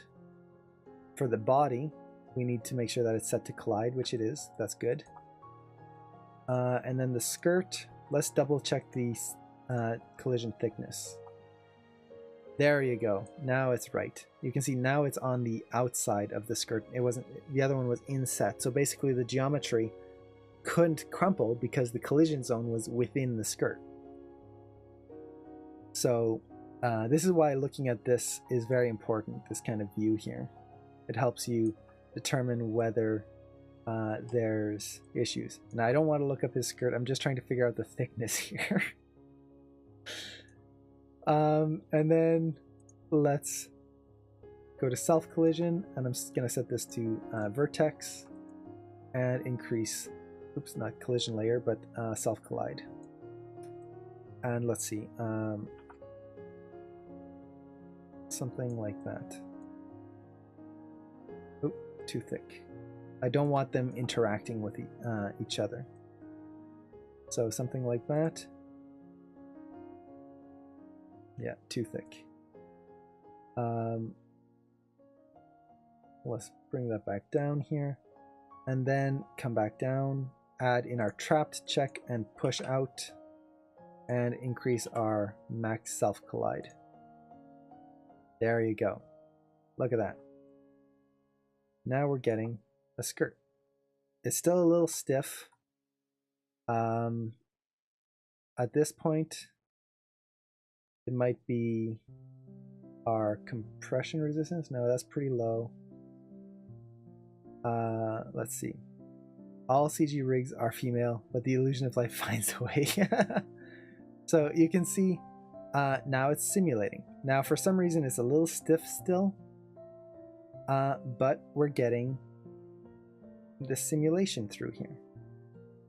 Now I do want to figure out why it's so stiff. Let's see.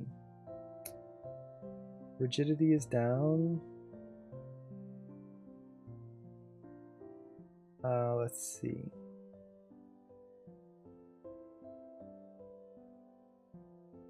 We've got some issues right there. We just need to scale up that cloth a little bit. But let's see, thickness, bounce, friction, stickiness. Usually it would be either compression resistance or rigidity, but those are pretty low still.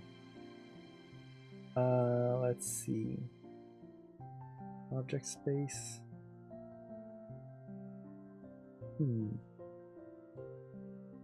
Let's set this to vertex face just to see what happens.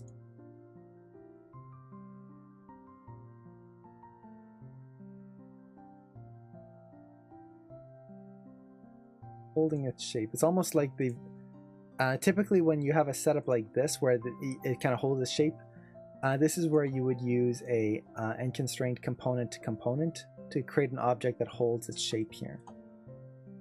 Now I'm not sure why this is happening here, because I had actually done this just a couple of weeks ago. I added a skirt to a vanilla walk that I was animating, and it should work. That's the thing with simulation. It should work, but for some reason it doesn't. Let's see. Okay, I don't mind that. Let's see what happens here at the bottom. Let's see, is the push out value too high possibly? Oh, no, push out is off now. So this is one of those things where it would just be a matter of playing with the attributes. And sometimes what I've found is when you run into a situation like this, sometimes it's, especially with a skirt like this, it's so simple. I just recreate it. I would just go through and make a new one, because I could spend time trying to figure out what's wrong with this particular one, or I could just create a new one and most likely it'll work. And I'm guessing I'm probably just missing something very, very basic here, which is often the case. I probably forgot to set one setting or something like that. Let's see. Shouldn't be in the nucleus. But you can see it's, even though it's a very stiff skirt, it is still moving through. And on this pose here, if I turn off the self collide here, we get some nice wrinkles in here. So we're getting skirt-like behavior. It's not perfect. It needs to be much more fluid. But you can see adding a skirt, it isn't all that difficult. Now, it seems more difficult because we ran into an issue, but when you're working on your own scene, you shouldn't run into this. I'm guessing I just probably messed up one setting in here somewhere, which is causing issues. But instead of trying to figure it out on string here, I just wanted to show one last thing in terms of simulation. So I'm actually going to open up a new version of Maya. And while that's going, I did want to show something to be careful of when you're working with simulation. And I had done a very quick demo of this assignment here, or of this cloth. Let's see. Is it this one? Yeah. So this was a test I had done earlier, just to kind of make sure that Maya wouldn't crash when I was doing this stream. And you can see it's pretty much what I had shown before. But there's something very important to keep in mind when you're working with simulation, and that is that you don't have control over what shapes you get. And you have to be very careful what shapes you end up with when you're working with simulation. Now, what I mean by this is I had played blasted this shot, everything looked good, everything was cool, and then suddenly I had paused on the last frame, I left and came back, and I looked at this cloth, and it looks like a monkey. Kind of like the game Barrel Full of Monkeys. Like that. It kind of looks like there's a little monkey that's jumping at him. And now every time I see that shape. Always a game of chance. Exactly. So when you're doing your simulation, watch out for these shapes. Frame by frame through, and make sure that the shapes aren't creating something you don't want to happen in there. Because now that I see that, every time I play this shot back, I always look at the end here. And you can see, like, it's just there now. So it kind of forms into this monkey, this angry monkey. So just something to be careful of when you're working with simulation. Could be inspiration for the next shot. Yeah, the ghost of the monkey comes back to attack Jules. Exactly. So I wanted to just do a quick example here of how to do a cape, or in this case, I'm just going to do a simple flag. So, oops, not a pipe. I'm going to just create a polygon cylinder, and I'm going to try to do this quickly here. So we've got, let's say, a flagpole right up here. I'm going to add some subdivision detail to it. Just kind of get it square-ish, and I don't need so much detail around, so let's say 16, something like that. Is there a timeout on this stream? Can we put her there? Sin keeps stealing my jokes. Let's see, you can't even stream properly, so your streams suck. Thank you so much. So let's see, we're going to create that. Let's see, I guess it's actually pretty cool that we got our first troll, so that's pretty neat. So let's see, sorry you were too late, Aaron. Let's go to create polygon plane, create that, and let's just place it up here. make it a little taller.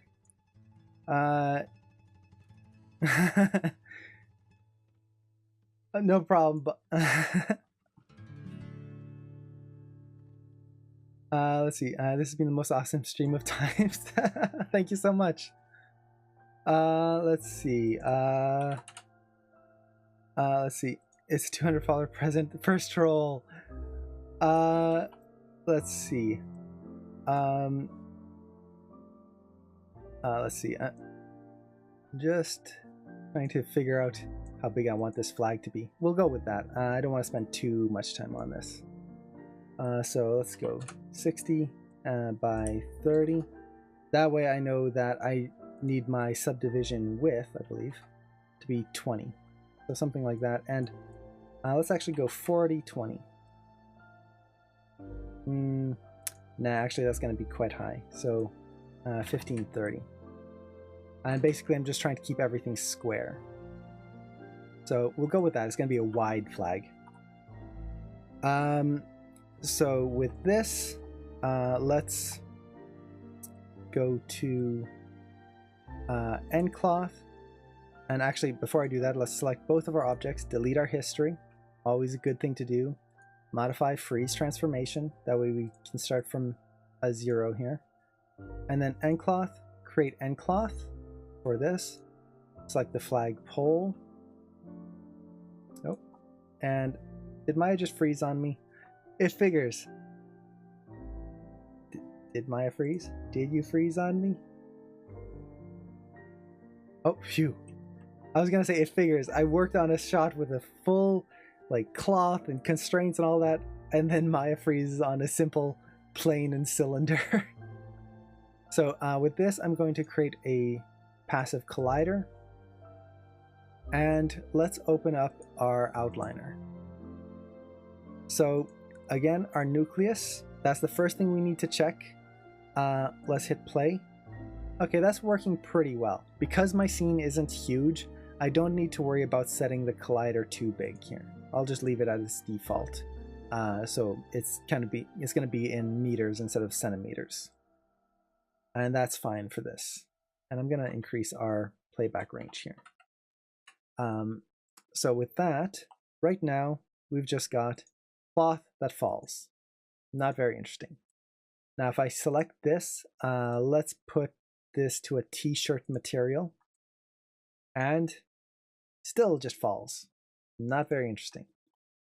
So what we need to do is we need to constrain the cloth to the flagpole. To do this, I'm going to select the vertices here at the top and bottom. Select the pole here. And this, if you're doing a cape for a character, that's the same thing you would do. Take the vertices, constrain them to the shoulders or whatever lapel you'd have on the character. Go to end constraint, point to surface. So just like that. So with this, we've created our constraint. I'm going to set it to weld so that they don't bounce around. Or actually, we'll keep it on spring because it could be on a rope for a flag. It's not going to be 100% tight. So let's hit play.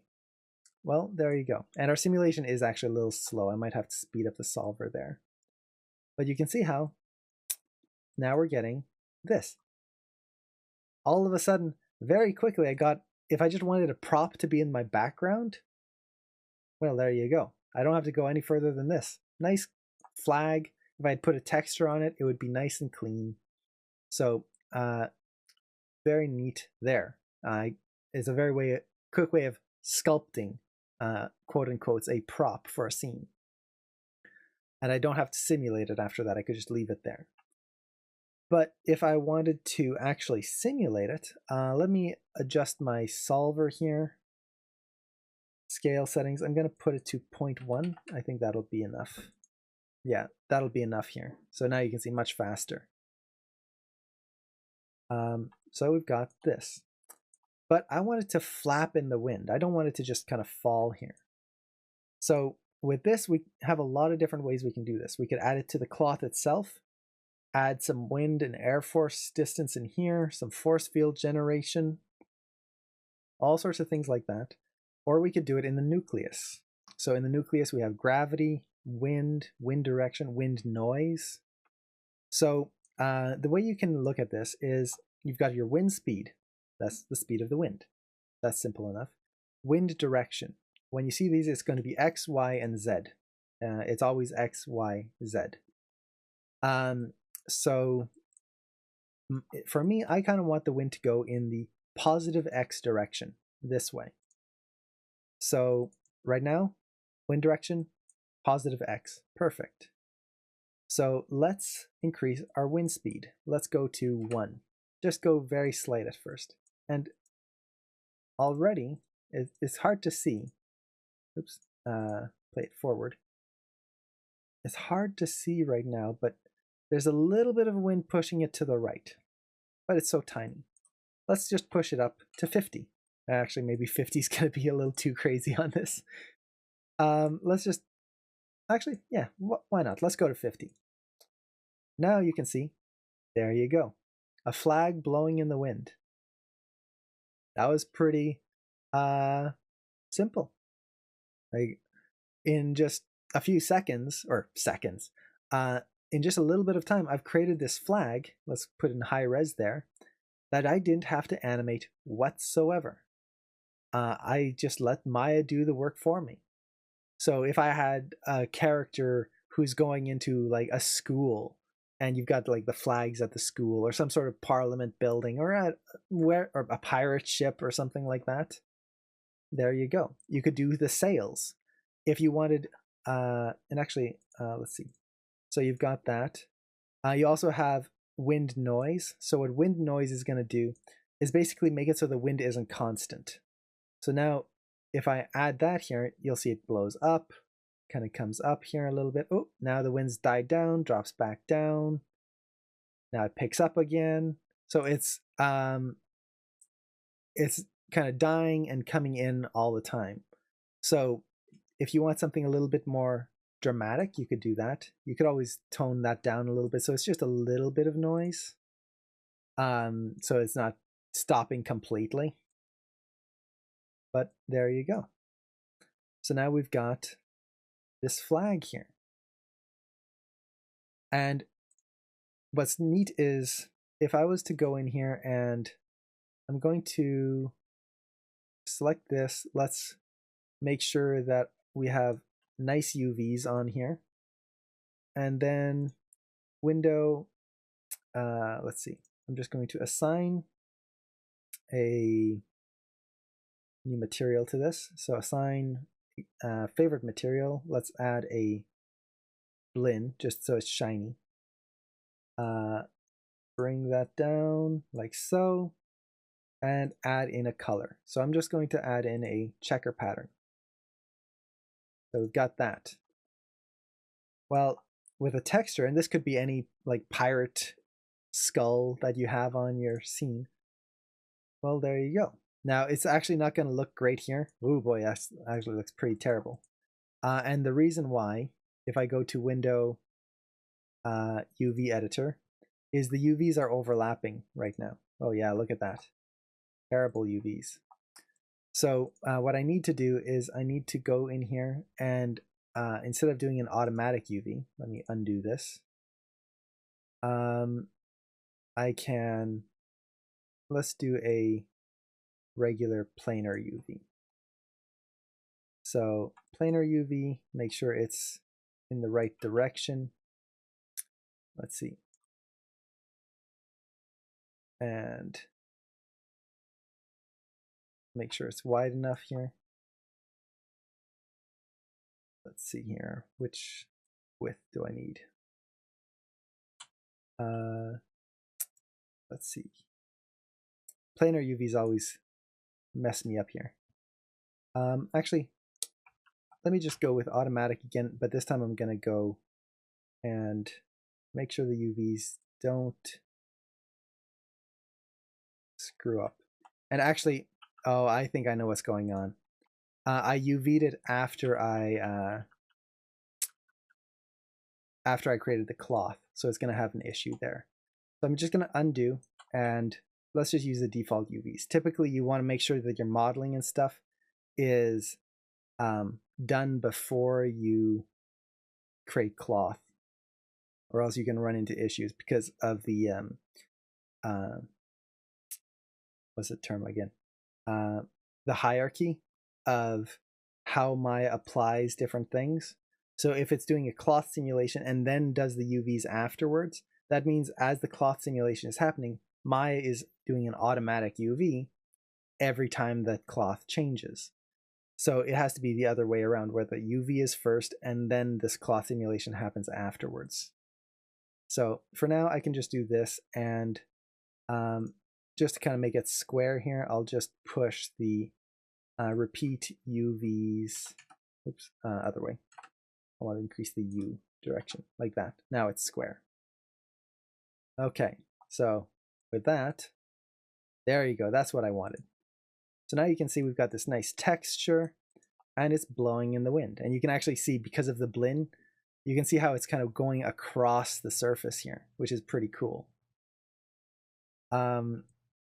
So very quickly we can set up something like this. And depending on how you constrain this, you can make all sorts of things. So I've got it constrained in the two bottom corners right here. If I was to take another pole here and move it there, for example, and then let's take these corners here to this object, constraint, and do a point to surface, like so, and then change our wind direction.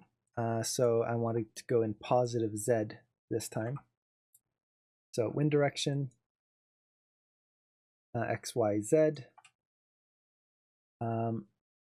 Let's take that, and I'm going to reduce the noise. There you go. Now we've got a terrible sail. But it's trying to billow. Now you can see it's way too strong, this noise. Let's try reducing that and have a constant speed here, and actually maybe reduce our speed a little bit. But you can see with a little tweaking here, I can create a sail of sorts. Now, the big problem is if you actually look at a sail, they are tacked at the top as well. It's not just like this. So if I actually wanted to make a sail, I'd have to take this, duplicate it. Let's make the cross beam, and actually something like that. And then let's see, I'm trying to imagine a sail here. Let's delete these constraints and just kind of create a very basic sail setup here. So it's going to have like that, like that. So kind of a mast setup there.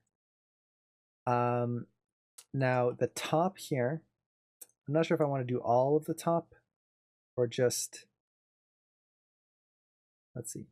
We'll do that, the whole top to that crossbeam there, and mesh component to, or point to surface. And then I'm going to take the corner here and the corner here and constrain it to this point to surface. So you can see it doesn't even have to be that close. Now let's see what we get. There you go. That's a little bit more sail-like. Not exactly right. You'd want to look at some reference and really figure out how the sails connect. And I haven't looked at ship reference for a while. I did work on a project that had some ship stuff, but you can see how, there you go. And if you wanted to make it a little bit more of a sail shape, what I can do is, let's delete this second constraint again. I'm going to create polygon sphere, I guess. Like that. I'm going to snap it to this corner. Let's see.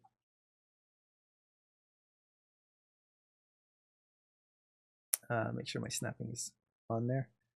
Duplicate it, move the other one there. Okay, so I'm going to take the vertex here, constrain it to this sphere, point to surface. Vertex here, constrain it to this surface. Now with these two objects here, I'm going to set a key on both of them, and then by frame, let's say 40, I'm going to have both of them come in a little closer. Something like that. So they just kind of come in like this. And let's go to frame 20, and I just want to push the arc of how these come in. That's the animator in me, just wanting to push these a little bit more, so they kind of come in an arc there. Now if we simulate this, instead of just having those points locked off, they come in, and now we get that.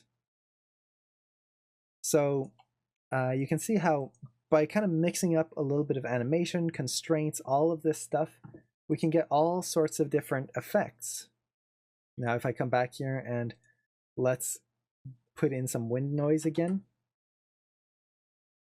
just so it's not a constant, then we get this, where we get a little bit of billowing in there. It's not very much at all, actually. Let's see. Let's push that all the way to 1. See if we can get some nice noise in there. Okay, a little bit there. It's very slight, not nearly as much as the flag, but we can always boost that even more. It doesn't have to just go 0 to 1. So you can see it doesn't take all that long, and it really just depends on how you want to constrain things, how you want to set things up. So I think with that, we can call it here. We've been streaming for what, almost 4 hours now? Originally the whole demo was just to create the cloth pulling. It's not two-sided, the UV.